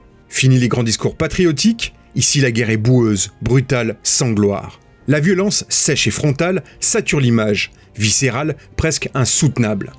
Stallone y incarne un Rambo fatigué, mutique, traumatisé, retiré dans la jungle à la frontière birmane, comme un fantôme d'une Amérique qui ne croit plus en rien. Il accepte une dernière mission, non pas pour son pays, mais par instinct de survie ou d'humanité résiduelle. Le film s'inscrit dans une atmosphère post-11 septembre profondément désenchantée, où l'Occident n'a plus de repères clairs, ni victoire à célébrer, ni idéologie à défendre. On est dans une logique post-humanitaire, où même les ONG sont impuissantes et où seule la force brute semble encore opérer. C'est un film de guerre sans cause, sans nation, sans héros. Juste un cri primal, et peut-être une forme d'adieu à un mythe. Je pense que on peut dire que John Rambo, comme Rocky Balboa, c'est un grand film d'amour aussi d'une certaine manière. Non, on déconne. C'est un film qui est d'une violence, d'une brutalité, et qui, très clairement, très étonnamment, en fait, intègre même des éléments du cinéma d'horreur, hein, et d'horreur mode pas classe. Tout à fait. Parce que on retrouve... c'est sale. Ah oui, c'est très sale, et puis on retrouve quand même des espèces d'éléments qui peuvent être provoquer des rejets assez forts d'ailleurs, hein, ouais. De certains cinéastes italiens comme Ruggero, Deodato, avec Hannibal Holocaust. Le film commence avec des images réelles de cadavres en Birmanie, c'est extrêmement cru. Et ça commence, on a la tête là-dedans quand même, hein. Et après le film, il est extrêmement complaisant dans sa violence, mais la violence bouchère en fait qu'on peut retrouver aussi dans la guerre. Donc ça c'est déjà faut prévenir parce que c'est quand même quelque chose qu'on n'avait pas imaginé avant. J'ai hâte d'avoir vos retours parce que moi je l'ai revu donc là très récemment pour le podcast parce que j'ai beaucoup aimé quand je l'ai vu la première fois. En tout cas, il m'a beaucoup secoué. J'ai eu besoin de le revoir aussi pour démêler certaines choses. Alors, je peux comprendre, il est très particulier. Il fait un peu cheap et en même temps il est ambitieux, il est très très étonnant, il est assez vulgaire aussi des fois dans sa représentation de la violence et en même temps il est très fort, enfin il est parfois tout et son contraire. Moi ce qui m'a vraiment beaucoup marqué c'est la manière dont le personnage se réinvente encore, sachant que John Rambo était déjà un premier film, on en a parlé dans l'épisode 1 qui était un grand film, les suites 2 et 3 le personnage a été récupéré et incarne quelque chose, incarne une récupération politique, il incarne l'impérialisme américain. John Rambo, c'est aussi beaucoup de parodies dans des émissions comiques. Nous, on avait les Guignols, etc., qui ont beaucoup parodié ça. Donc on se dit, ça y est, le personnage, il est rincé, archi rincé, on peut plus rien en faire. Eh bien non, il revient avec ce film. Il revient avec une itération qui est complètement nouvelle. Effectivement, le héros fatigué, c'est un passeur, il est rangé et il va reprendre du service par la force des choses pour accompagner une ONG qui s'est mise dans une situation pas possible. Donc ça c'est le personnage, sa représentation et même le film en fait. C'est un film d'action mais la représentation du cinéma d'action dans ce monde post-11 faut penser que aussi en parallèle dans le cinéma américain de série B c'est l'avènement des tortures porn etc. Donc ça résonne aussi avec la violence qu'il y avait dans le cinéma de l'époque. Moi je trouve que c'est un film qui est très sale, qui est méchant, qui est très très très étonnant, qui est très rêche aussi, qui est pas du tout parfait mais je l'ai trouvé quand même assez passionnant à découvrir sur le moment quoi, au cinéma. Moi ça m'a vraiment mis sur le cul en fait. Si un de tes gars veut me tirer dessus, c'est le moment. Entre vivre pour rien ou mourir pour quelque chose, à vous de choisir. Alors moi, j'ai toujours refusé de voir le film en fait. Quand il est sorti, ça m'intéressait pas. Un peu le même syndrome que pour Rocky Balboa, c'est-à-dire je me suis dit merde. Alors ça a marché avec Rocky, il nous refait la même avec Rambo, donc il essaye de redorer son blason, il assure ses arrières, ses points retraite, etc. Ensuite, j'ai pas voulu le voir par la suite, mais Max m'avait filé une copie d'Ivix du temps de la piraterie. Mais c'est interdit. C'était interdit à l'époque. Grande époque. Et en fait, j'avais lancé le film et effectivement, comme tu le dis, Eric, le démarrage du film, c'est des images d'actu en fait qui se passent réellement en Birmanie avec des corps, des têtes décapitées, etc. Et comme je venais d'être jeune papa, j'étais dans un autre délire et je l'ai arrêté. Je me suis dit non, ça va pas être possible. Alors déjà que j'avais pas envie de voir le film, alors en plus si ça commence comme ça, parce qu'on sent très bien que c'est des images réelles. Et donc j'ai jamais voulu voir le film. Tout le monde m'a saoulé avec ce truc de mais le film est vraiment autre chose, c'est une véritable boucherie et en même temps voileux, c'est vachement bien, mais ça me saoulait parce que j'étais là, je me mais j'ai pas envie d'aller vers la boucherie, ça m'intéresse pas, parce que je l'avais un peu rangé dans la série des torture porn, comme tu dis Eric, un torture porn qui est en fait un genre qui est aussi né quelque part du scandale d'Abu Ghraib, des prisons, des tortures américaines dans une prison et par l'armée américaine et tout ça, mais je l'ai regardé il y a 2 jours pour les besoins de ce podcast et en fait j'ai trouvé ça super bien. J'ai trouvé ça super bien parce qu'en fait quelque part il redéfinit le film. Enfin, il redéfinit le personnage, pardon. Finalement, on raccorde beaucoup plus avec le personnage du premier que du personnage du 2 et du 3, où on est sur du film d'action, série B, testostéroné, etc. Et d'ailleurs, lui-même, il en parle. Mais là, on est sur un personnage beaucoup plus brut, cynique. Est-ce que vous avez apporté des armes? Bien sûr que non. Alors, vous ne changerez rien.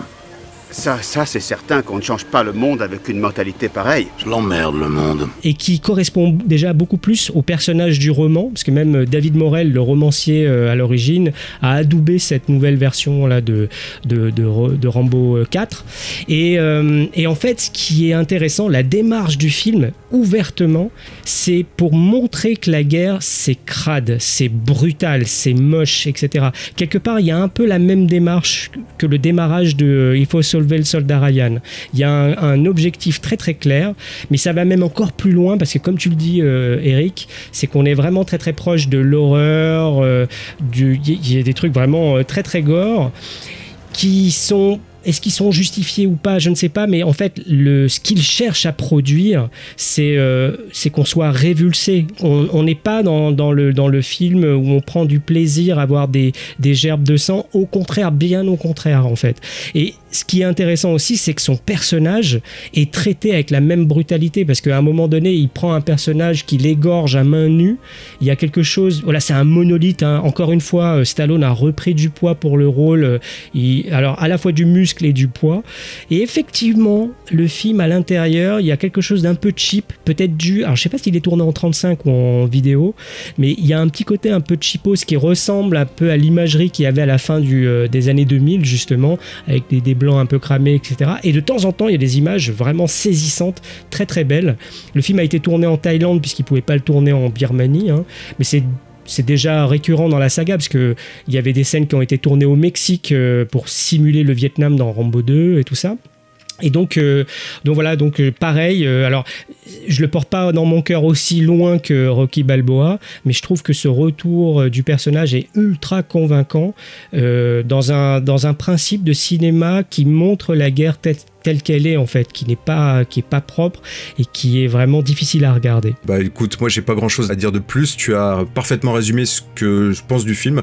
Pareil, je l'ai pas vu en salle et j'ai un gros regret de pas l'avoir vu en salle, celui-ci, pour me prendre cette violence en pleine gueule. Voilà, pour moi c'est un film qui est parfaitement nihiliste, totalement désespéré. Voilà, c'est court, c'est concis et honnêtement on n'en sort pas indemne, quoi. D'ailleurs, il y a un truc qui est très marrant, c'est que quand on le voit comme ça en vidéo, il dure en fait 1h17. Il y a 10 minutes de générique de fin, parce qu'il y a plus de 500 personnes qui ont travaillé sur le film. Et le film est très ramassé. Il n'y a pas beaucoup de développement autre. C'est vraiment ultra basé sur l'action et la guerre, quoi. Moi, une fois n'est pas coutume, je l'ai pas vu. Voilà. Ah ouais. Mais vous m'avez hypé comme jamais, donc là, je viens de télécharger le torrent là, et ce sera lancé. Mais c'est interdit. ce sera lancé à la fin de l'enregistrement. Il faut que tu vois ça, c'est assez intéressant. Ouais, ça m'a hypé. Entre 2006 et 2010, Schwarzenegger est encore gouverneur de Californie. Il ne joue quasiment plus, hormis quelques courtes apparitions caméo. Son image publique évolue. Il devient plus institutionnel, moins guerrier. Mais dans l'imaginaire collectif, il reste le Terminator, figure d'autorité froide, efficace, ce qui colle bien à son rôle politique d'ailleurs. Mais à la fin de son mandat, il laisse entendre qu'il reviendra bientôt, et que le cinéma n'en a pas fini avec lui. En 2010, Stallone lance The Expendables, un projet aussi nostalgique que malin, réunir les anciennes gloires du cinéma d'action dans son meilleur ennemi, un certain Arnold Schwarzenegger, dans un pur défouloir bourré d'autoréférences. Je suis un peu surbooké, alors refilez ce job à mon ami car il adore s'éclater dans la jungle, pas vrai? Le film marque un retour médiatique fort. Stallone se positionne en patriarche du genre, à la fois acteur, réalisateur et producteur, avec une vraie volonté de transmettre, mais aussi de se réinscrire dans le présent, quitte à forcer un peu le clin d'œil vintage. Il enchaînera 3 suites, confirmant que le passé peut redevenir une marque. Il devient presque le conservateur du cinéma d'action à l'ancienne, tout en entretenant le mythe de la résilience physique et morale. Si vous le truc, c'est que je vais rien dire d'intéressant parce que Expandables, j'en ai rien à foutre. C'est un truc, je le vois assez jeune parce que c'est un peu. Pense à la team. Ouais, non, mais c'est vrai. J'essaie de penser à la team, mais en fait, quand je le vois, donc je vois ça quand ça sort, hein, le 1 et le 2, parce que c'est un peu la hype de ok, on va voir un espèce de truc comme ça. Moi, je le vois déjà comme un truc un peu naze à la Raid. Enfin, ça me hype, mais pas du tout. Je suis pas du tout la cible. j'ai mal à mon cobra. Rien ne va.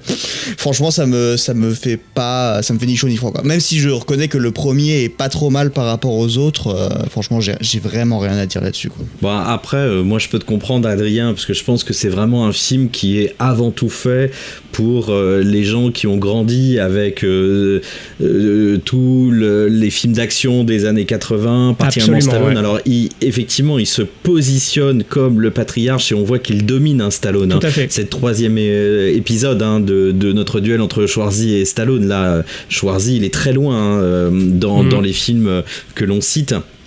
Et donc, mais il y a un coup, en fait, c'est vraiment le coup. C'était le truc à faire. C'est-à-dire qu'on aurait aimé, dans nos rêves les plus fous, de se dire, ah tiens, d'avoir toutes les stars. Il y a eu quelques tentatives de crossover. Ça a été des films qui ont été en développement, pendant longtemps, mais on pense dans le cinéma d'horreur avec Freddy contre Jason, un film qu'on nous a promis pendant longtemps et qui est sorti finalement, qui n'avait rien d'extraordinaire, mais c'était fun d'avoir ces deux stars. C'était gentil, voilà. Mais c'était vraiment pour avoir les deux icônes à l'écran. Là, c'est un petit peu pareil, c'est-à-dire que l'histoire d'Expandable, comment ça se passe, tout ça est secondaire. C'est d'avoir la guirlande de stars du cinéma d'action dans la même image, et ça, c'était le kiff pour les personnes qui ont vécu ça. Il y a un côté doudou, il y a un côté aussi, alors désolé, parce qu'on vieillit, mais il y a un côté quand même croisière achetant des têtes de bois, quand même, dans ce projet-là. Je veux pas dire, mais faut qu'on soit un petit peu honnête, c'est ça. Moi, j'ai vu les Expandables, j'en ai pas un grand souvenir, j'ai passé un super moment. Je me suis dit à la sortie du cinéma, il y a vraiment un défaut dans ce film, c'est il y a pas Jean-Claude Van Damme, il y a pas Arnold Schwarzenegger, il y a pas Chuck Norris. Il y a Expandable 2 qui arrive et ils y sont. Ouais.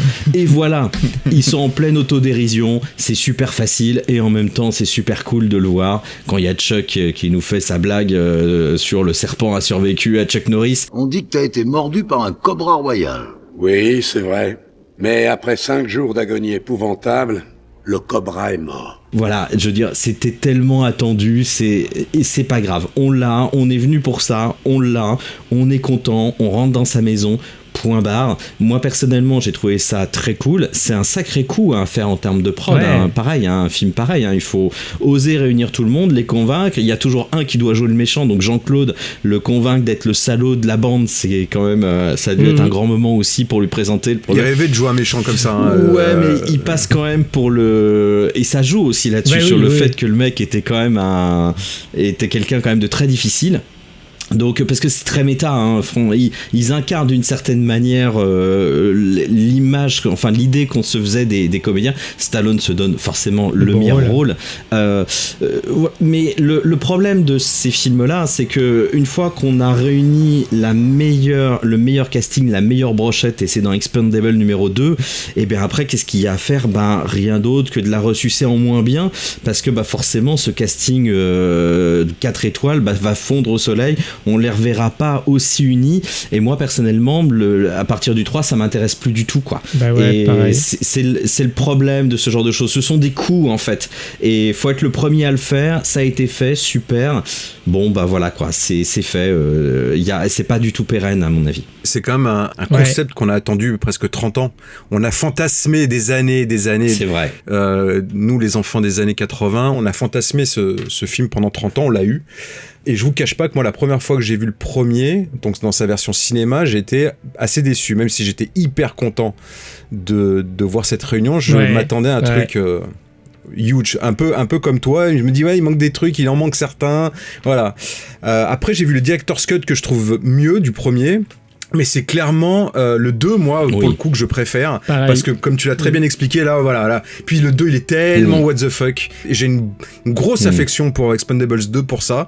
Parce que ça part dans tous les sens. C'est très, très con. Mais c'est ce qu'on attend. Alors là, pour le coup, c'est vraiment ce qu'on attend. Et on est vraiment servi avec cet épisode-là. Le 3 et le 4, voilà, tu l'as très bien dit. On a fait le tour. En plus, le 3, c'est censé être une transmission, en fait, à une jeune génération. Ça marche pas du tout. C'est cheap. Ça a été tourné en Bulgarie. Ça se voit tellement, c'est chiant, les nouveaux personnages, ils ont un charisme d'huître, on s'en fout complètement, ça nous intéresse pas. Et le 4 qui se passe sur un bateau, c'est une autre abomination. Il y en a plein qui ont disparu. Stallone, il disparaît les 3 quarts du film. Voilà, c'était ni fait ni à faire. Ça aurait dû s'arrêter au 2, qui est un peu, pour reprendre l'expression, le climax de la saga.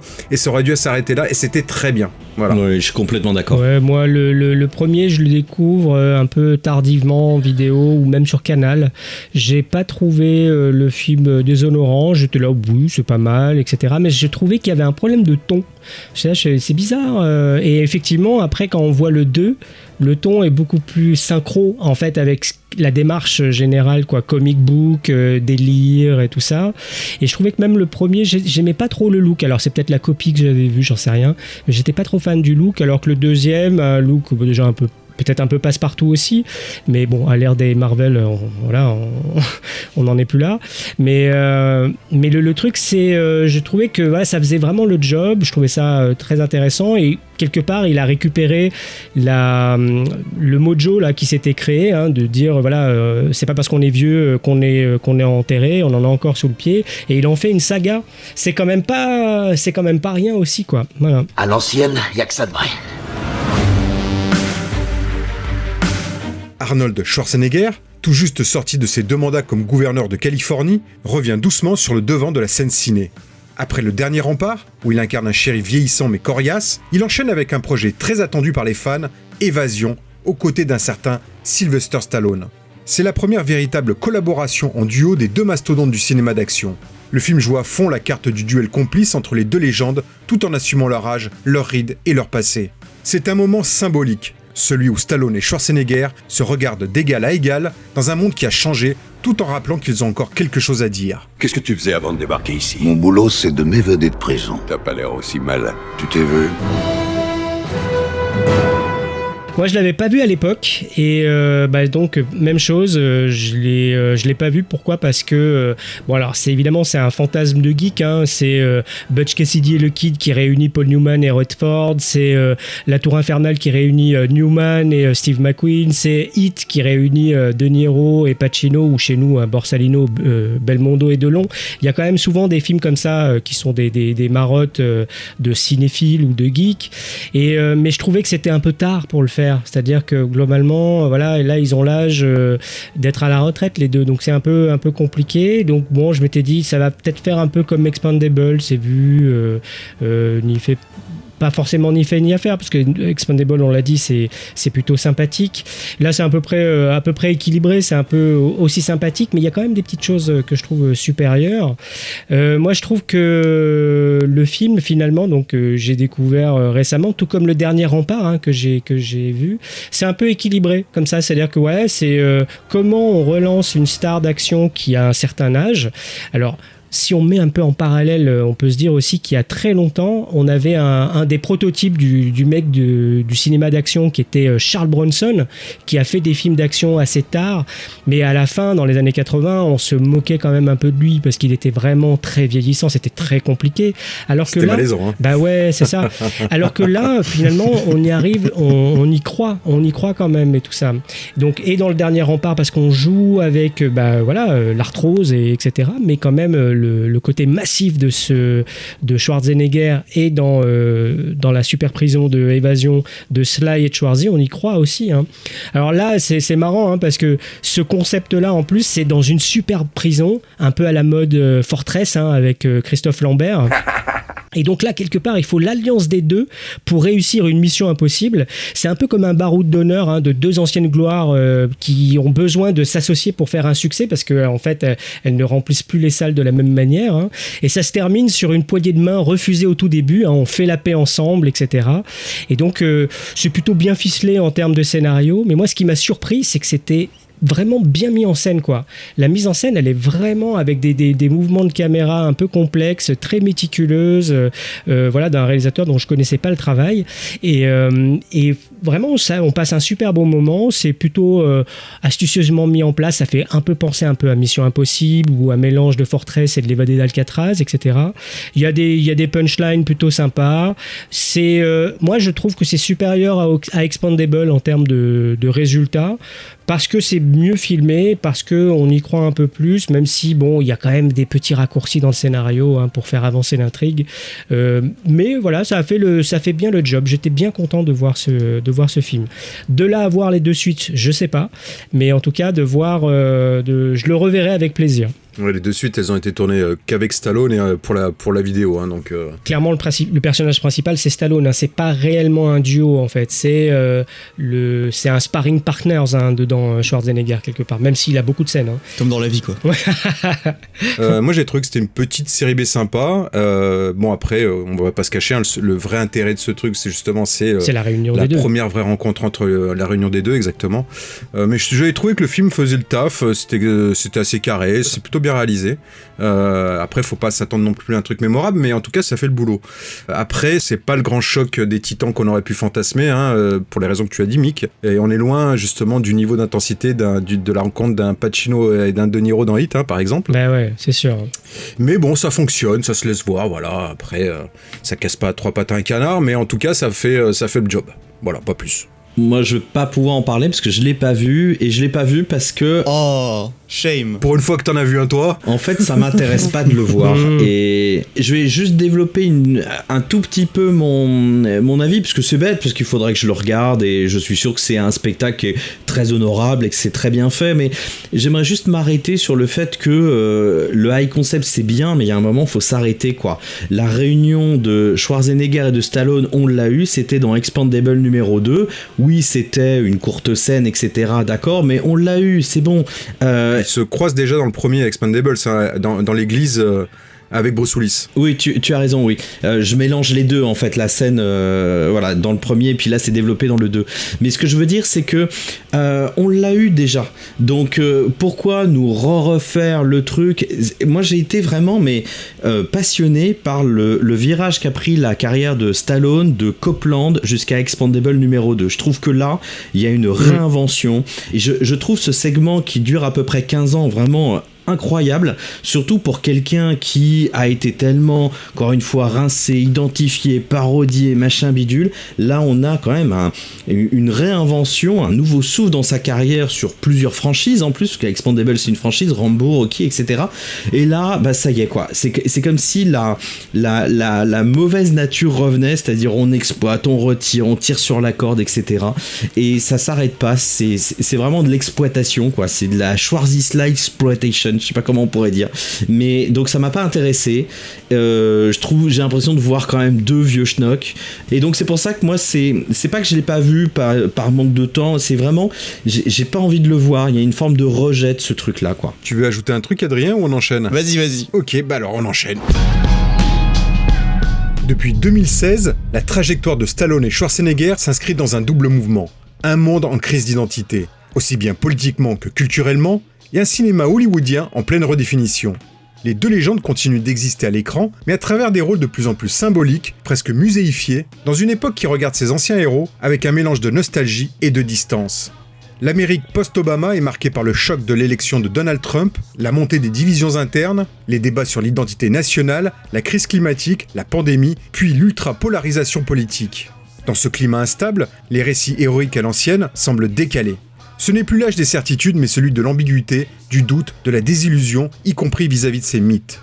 Stallone réussit justement un nouveau coup de maître avec la saga Creed, spin-off de Rocky, où il incarne un mentor vieillissant, habité par le deuil, la maladie et le poids de l'héritage. Il joue surtout ici le passeur de flambeau, le vieux lion qui enseigne sans occuper tout l'espace, en laissant émerger une nouvelle génération. Ton père, c'était un grand bonhomme. Je le connais pas. J'ai rien à voir avec lui.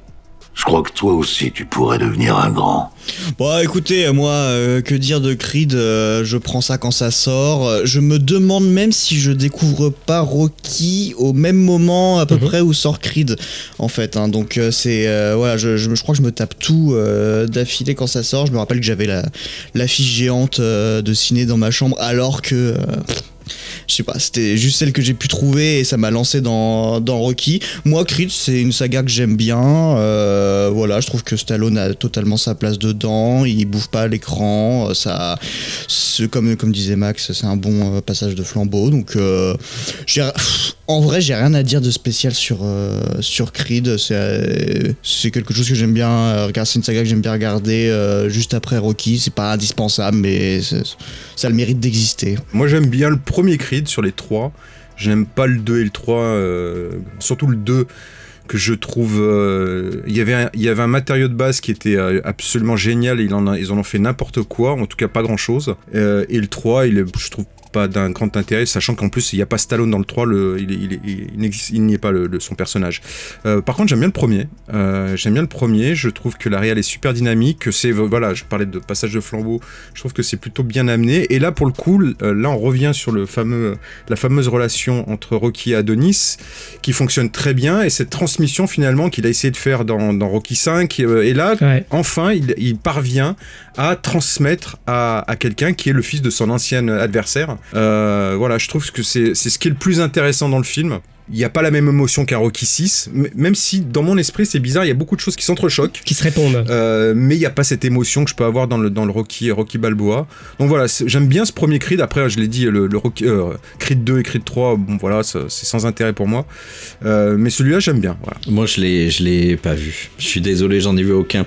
J'ai une excuse, hein, c'est-à-dire que c'est sorti pile quand ma fille, mon deuxième enfant, est né, et donc là il y a un bloc, si tu veux, où j'ai rien pu voir pendant un moment, et puis après le retard s'accumule, je l'ai pas mis dans la priorité, je vais être très honnête, donc je suis désolé, je ne les ai toujours pas vus, quoi, donc voilà, donc pardon, je sais que je devrais. Non, oui, déjà tout a été quasiment dit, mais moi je trouve c'est à la fois un super hommage et un super spin-off, ce film, très très bien incarné à la fois chez tous les comédiens, en fait. Le prolongement du personnage de Rocky est vraiment chouette, le fait qu'il soit comme ça affaibli, et puis la transmission avec un fils caché de Apollo, tout ça, il y a vraiment des mélanges vraiment astucieux.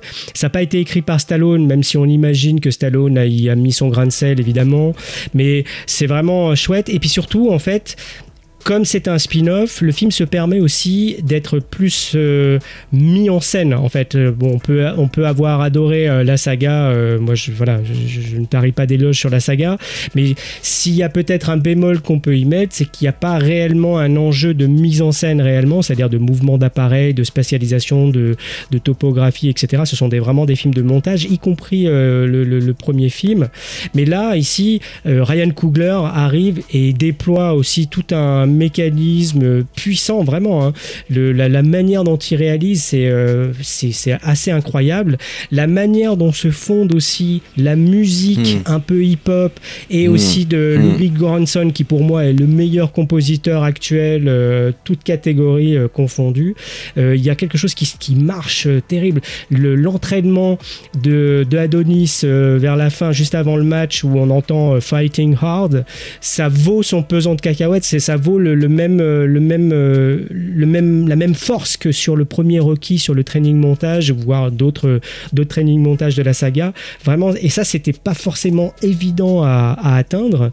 Et puis après, moi je suis un tout petit peu moins convaincu aussi par les suites, même si elles ont leur qualité, mais je trouve que à partir du moment où Ryan Coogler n'est plus là, c'est plus du tout la même ambiance, quoi. Voilà, on n'a pas les plans séquences de malades, les plans de machinerie, tout ça. Il y a moins d'inventivité, même si c'est pas déshonorant, hein. Mais moi, le troisième, le combat dans le troisième, qui est très marvelisé, si on veut, j'ai vraiment un peu du mal avec cette cage, un peu, voilà, je trouve ça, bon, je pense qu'on s'éloigne un petit peu là de ce que c'est la saga. Mais le premier, franchement, moi je le range vraiment dans la saga, en fait. Il est vraiment partie prenante de la saga au complet. C'est très très beau, un très très beau passage de relais. Après Creed, Stallone entre dans une phase plus introspective et crépusculaire. Il enchaîne donc avec Creed 2 en 2018, où il continue d'endosser le rôle de mentor, puis tente un ultime baroud d'honneur avec Rambo Last Blood en 2019, plus brutal mais bien moins reçu. En 2023, il surprend avec la série Tulsa King, où il joue un mafieux sur le retour. Un rôle à la fois viril et mélancolique, qui confirme qu'il sait vieillir à l'écran sans renier ce qu'il incarne. Stallone s'impose comme une figure de transmission, assumant le poids des années tout en continuant à exister dans un Hollywood qu'il a vu naître. Schwarzenegger lui reste plus discret. Il revient dans Terminator Dark Fate en 2019, où il incarne une version vieillissante du T-800 dans un très mauvais film qui fait le deuil du mythe. Puis en 2023, il s'essaye à la comédie d'action avec la série Fubar sur Netflix, dans un registre léger et autoparodique. Aujourd'hui, Arnold semble davantage intéressé par son rôle public, écologie, motivation politique, que par le cinéma pur.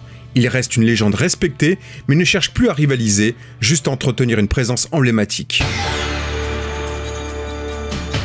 Bah c'est marrant que leur carrière se continue d'évoluer un peu comme ça en parallèle, parce que les deux viennent à la série en fait, comme un peu tout le monde, et donc c'est intéressant de voir la manière dont ils ont approché le personnage de Tulsa King d'un côté avec Sly, et le personnage de Schwarzenegger dans Fubar. Alors j'ai pas vu Fubar, donc je peux pas trop en parler. J'ai vu la bande-annonce, je vois un peu l'état d'esprit. On est un peu dans un True Lies-like, hein. J'ai l'impression que c'est une sorte de continuité avec de l'humour, etc. Là où Tulsa King, il y a aussi de l'humour aussi, mais il est quand même sur des registres qu'il a déjà emprunté par le passé, ouais, voilà. Parce que voilà, on retrouve un personnage qui peut évoquer celui de l'embrouillé dans le sac, hein, d'ailleurs, mais de manière beaucoup plus sérieuse quelque part, hein, en parrain de la mafia et tout ça. Et le Tulsa King, c'est plutôt pas mal. J'ai pas vu la saison 1 au complet, parce que je me suis arrêté et j'ai pas repris depuis, mais c'est juste parce que faute de temps. Mais j'ai trouvé que c'était plutôt bien senti. Moi, j'aime bien ce personnage-là. C'est pas le haut du panier des séries, mais ça fait bien le taf. Et puis bon, bah, quand on aime Stallone, évidemment, on est servi, quoi. Moi j'ai l'impression quand même que le duel Schwarzenegger-Stallone il s'arrête avec Expendables 2 autour de 2012, hein. C'est à cette période-là, parce que les films et les séries qu'on cite là sur le tard, mais je pense qu'on le sent aussi en vous écoutant, c'est sûrement des choses pas inintéressantes à regarder, divertissantes, qui font le job, mais j'ai pas l'impression que ça vous passionne aussi quand vous en parlez. Et je pense que le feu qu'on avait à une certaine époque aussi n'est plus là, et je pense que c'est pas un problème aussi, il faut savoir peut-être s'arrêter, se mettre un petit peu en recul. Moi, ce que je voulais juste ajouter, c'est par rapport à Arnold Schwarzenegger, qui est normalement l'acteur, enfin la personnalité que je soutiens dans ma team. Ce que je trouve intéressant quand même pour conclure, c'est que donc là, ce qu'il fait de passer les années 2000, on l'a vu, c'est très faible par rapport à Stallone. Il a sa carrière politique, il en revient. Il y a aussi des tourments dans sa vie personnelle qui ont fait les choux gras dans la presse, et pas que à scandale un point de vue mondial. Ce qui est intéressant, c'est qu'il a réussi à revenir de tout ça. Il est assez présent, notamment sur les réseaux sociaux. Il prend la parole assez régulièrement. Je trouve qu'il a une parole qui est assez bienveillante, qui est très progressiste, et je trouve qu'il fait du bien. Donc il a réussi à se réinventer aussi en tant que personnalité, comme ça. C'est vrai. Mais vraiment en tant que personnalité qui se place au-dessus de certains sujets, sans se poser en moralisateur aussi, en se dépolitisant aussi d'une certaine manière. Et moi j'aime beaucoup la présence qu'a réussi à avoir Schwarzenegger là récemment de nos jours. Je voulais le souligner. Et on a parlé là de leur série et de leur dernière production. Moi j'aimerais aussi souligner vraiment le grand plaisir que j'ai eu à regarder donc les documentaires qui sont récemment sortis consacrés à Stallone, qui s'appelle Slide, et Arnold Schwarzenegger qui s'appelle Arnold. J'ai une préférence forcément pour le documentaire en 3 parties sur Arnold qui est disponible sur Netflix, où on a forcément c'est à la gloire du personnage sûrement, et en même temps tous les points sont abordés, y compris les points les plus sensibles de sa carrière et de sa vie publique quand même. Et moi j'ai trouvé ce documentaire extrêmement touchant et très inspirant à regarder. Voilà, je le conseille plutôt que de regarder Fubar ou les dernières productions du duo. Et toi Adrien alors? Oh bah non, moi je sais pas. Qu'est-ce que tu veux que je dise à part faut retourner voir Cobra, quoi, c'est tout. Moi, Oh putain, l'obsession du gars. En fait, moi depuis le premier épisode, je suis un peu en stand-by, soit j'ai pas vu, soit j'aime pas. Je suis vraiment dans mon rôle de petit con. Oh là là. Mais tout le monde là ouvre ses faiblesses. Moi j'ai pleuré devant Rocky. Moi voilà, je suis d'une génération. Voilà, moi aussi, j'aime Cobra. Tout le monde avoue ces points. Non, mais le fait d'aborder la carrière des deux comme ça, avec tout, en prenant vraiment tout et pas juste ce qu'on aime, ça me fait me dire qu'en fait, il y a quand même pas mal de merde quand même là-dedans, et ça m'a aussi bien conforté pour me dire que Stallone fume Schwarzy dans tous les sens. Bon, ça c'est pas vrai, mais bon. Alors justement, Adrien, tu vas nous le prouver parce qu'on va passer à notre top 5 perso des films du duo. Bah tiens, tu vas commencer, Adrien. Alors Cobra. Non, alors il y a du Schwarzy, on commence par du Schwarzy, donc j'ai mis Total Recall en 5ème position. Vient ensuite Copland, donc ah voilà, ouais. mais ouais, je vous avais dit, finalement on s'en rend pas compte, mais voilà, je vous avais dit, j'aime beaucoup Copland. En 3ème position, Rocky 3. Et pas le 4 ni le 5, vraiment le 3, parce que voilà, c'est un moment, faut rester quand même lucide, même si j'aime bien les autres. Vient ensuite en top 2 Terminator, parce que c'est obligé, mais pas le 2, Max, désolé, mais voilà, Terminator. Et évidemment, le top 1, Cobra. On s'en doutait, on l'attendait, voilà, je resterai là-dessus. Allez, à toi, Eric.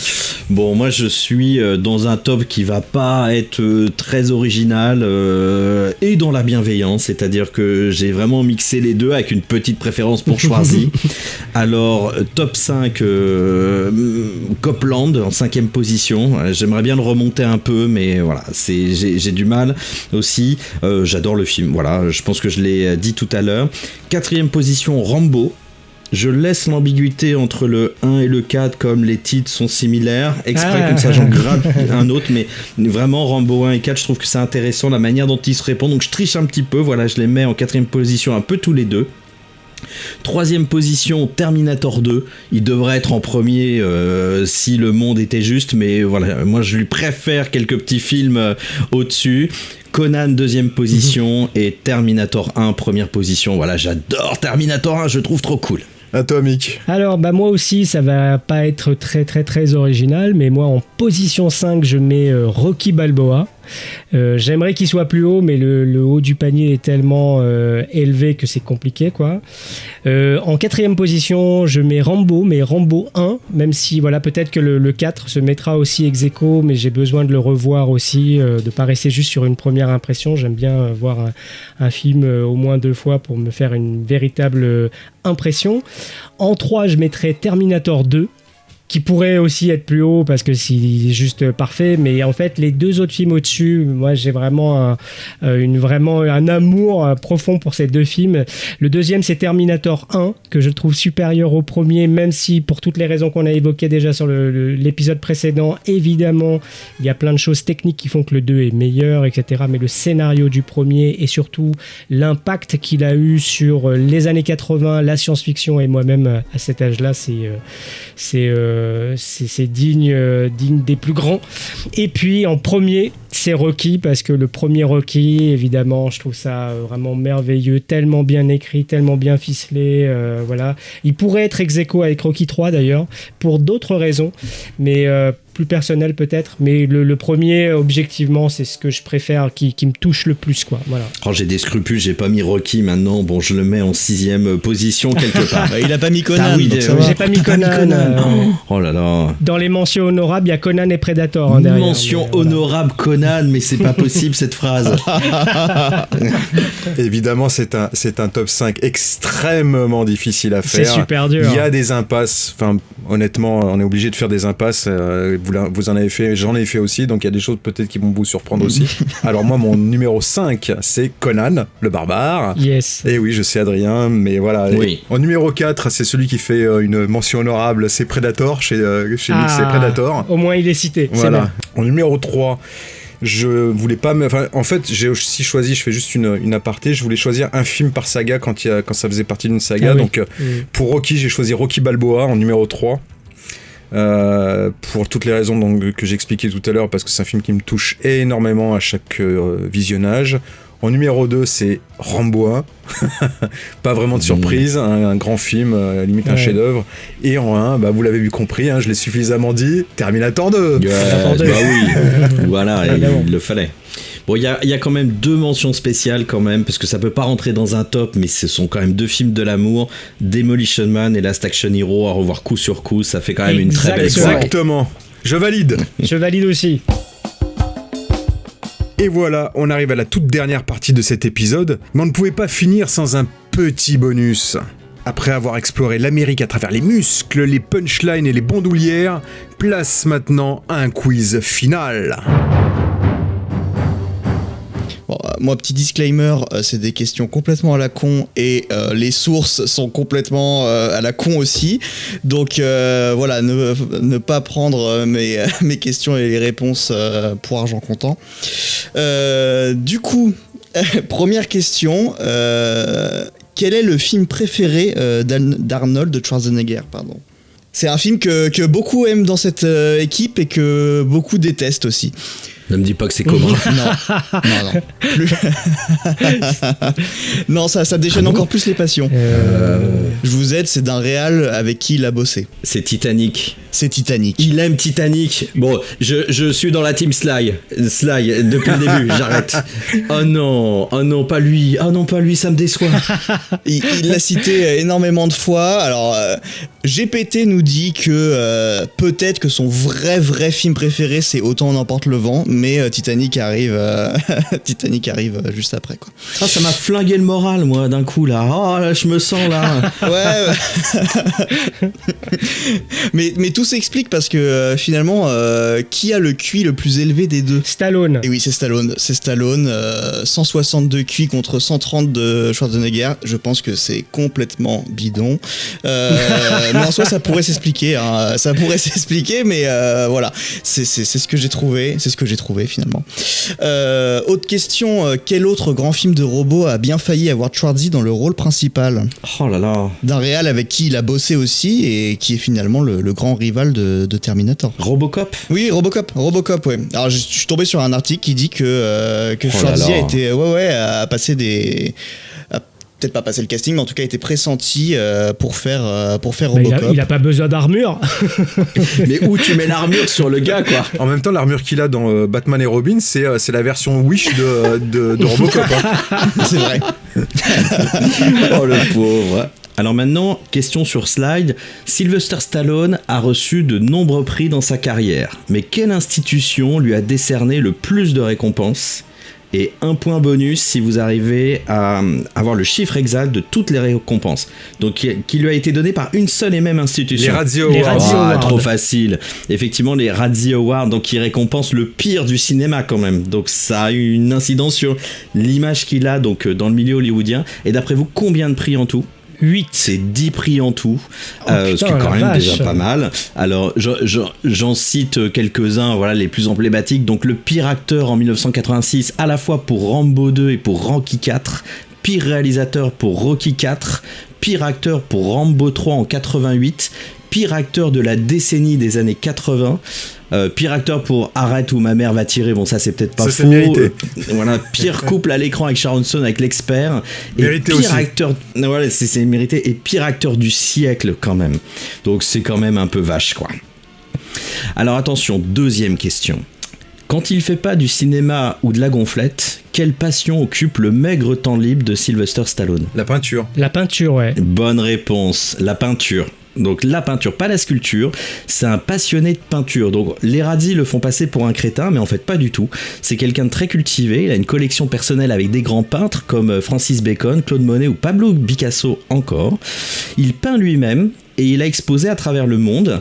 Et si on regarde sur sa fiche Wikipédia, ses œuvres, enfin le site annonce que ses œuvres se négocient entre 1500 et 3500 $. Donc à un moment je me dis tiens on pourrait peut-être lancer une campagne, un litchi, un crowdfunding pour peut-être faire un cadeau à Mick et Adrien. ça me paraissait quand même un peu faible vu le nom. Et en fait sur les véritables sites où on peut acheter ses œuvres, c'est pas du tout ces prix-là. Mais alors pas du tout quoi. Ces toiles se vendent de manière beaucoup plus élevée. Donc à nouveau sa fiche Wikipédia ne peut pas s'empêcher de se foutre de sa gueule sur le Stallone peintre hein, quand même, comme quoi même là on n'arrive pas à le prendre au sérieux. Alors attention, troisième question qui est une question mixte entre Stallone et Schwarzenegger parce que voilà, fallait les réunir pour mon dernière question. Donc dans les années 90, Stallone et Schwarzenegger étaient au plus fort de leur rivalité à l'écran, on en a pas mal parlé, et pourtant dans la vie, ils étaient associés d'affaires à cette même époque. pour quel projet? Planète Hollywood. Planète J'avais Hollywood. dit que c'était trop facile mon quiz. Donc facile. Effectivement, Planète Hollywood, donc c'est dans les années 90. Pour info, c'était les premiers investisseurs avec Bruce Willis, Demi Moore et Whoopi Goldberg. C'était vraiment les 5 qui ont lancé la chaîne, qui ont mis l'argent dedans. Après, il y a d'autres stars qui ont rejoint l'opération, mais c'était en échange d'actions en fait pour leur partenariat. Donc ils n'étaient pas investisseurs directs. Voilà, messieurs, bon, très beau score, hein, bravo. Hein. Alors moi, il y a un peu de tout, il y a un peu de mix et tout ça. Mais d'abord, qui a été le mieux payé au sommet de sa carrière entre Stallone et Schwarzenegger? Schwarzenegger. Ouais, c'est Schwarzenegger. Et à son pic de célébrité, il a touché jusqu'à 30 millions de dollars pour Terminator 3. Donc il a pris un beau cachet. Ouais, je savais que c'était ça. Et voilà, ils ont tout mis là-dedans en fait. Sous les conseils donc de James Cameron. Bah, tu m'étonnes. Voilà. Tu lui dis, bon, vas-y. Hein. Alors, deuxième question. Je vais vous dire 4 noms de personnages de Schwarzenegger et vous allez devoir découvrir de quel film il s'agit. Les 2 premiers sont les plus simples, les 2 derniers sont plus durs. Le premier, c'est Ben Richard. Running Man. Bravo. Le deuxième, c'est John Matrix. Commando. On voit les fans. Ils sont au taquet, quoi. Le troisième, c'est Dutch Schaffer. Predator. Ouais, très bien. Oh là là. Et le dernier, peut-être un peu plus dur, Ray Owens. La fin des temps. C'est dans la dernière partie de sa carrière. Le dernier rempart. Le dernier rempart, bonne réponse. Alors, autre question. Quel est le métier officiel de John Kimball, interprété par Schwarzenegger dans un film des années 90? Bah, dans un flic à la maternelle, Ouais. il est flic undercover, il Exactement. devient prof de... Oh la vache, il y C'est a des gars. un policier sous couverture dans une école. Bravo Max, hein, parce que là même moi je l'aurais pas trouvé. Et dans quel film Schwarzenegger incarne-t-il un pompier qui est un pompier vengeur après un attentat? Bah c'est pas la fin des temps ça. Ça j'ai pas ça. C'est dans Dommage collatéral. Oui, mais qui se souvient de dommage collatéral? Personne. C'est pour ça que celle-là était un peu bah plus oui, dure. mais Quoi. même ChatGPT, il s'en souvient pas de ce film. Et moi je pose une dernière question sur Stallone. Combien de films Stallone a officiellement réalisé? Oh là là. Bah, on va commencer. Rocky 2. Ouais. Rocky 3. Ouais. 2. Rocky 4. Ouais. La Taverne de l'Enfer, je l'avais oublié celui-là. Ouais. The Expendables, John Rambo, Rocky 6. Expandable 2, il l'a pas fait, non? Non, c'est pas lui. Non, c'est pas lui. Et il en manque un dont on n'a pas trop parlé. Ah, mais si, putain. C'est pas Paradise Alley? Bah, je l'ai dit, c'est La Taverne de l'Enfer. Ah. Non, la suite d'un carton de la fin des années 70. Ah oui, Staying Alive, putain. Mais oui, bien sûr. Il a fait la suite de La Fièvre du Mais samedi oui, bien soir, sûr. Staying Alive. Ce Donc film. il a réalisé 8 films. Ah ouais. 8 films. Donc où d'ailleurs Travolta a souffert le martyre parce qu'il l'a traité un peu à la même manière que lui a traité son corps durant Rocky 2, Rocky 3 et Rocky 4. Et officieusement, il aurait aussi co-réalisé Les Faucons de la Nuit, plusieurs scènes de Rambo 2, plusieurs scènes de Tango et Cash, plusieurs scènes de L'Expert, et il se serait chargé du montage de Detox. Plus Demolition Man, plus Judge Dredd aussi. Voilà, voilà plus tous les autres. Tous les autres, ouais.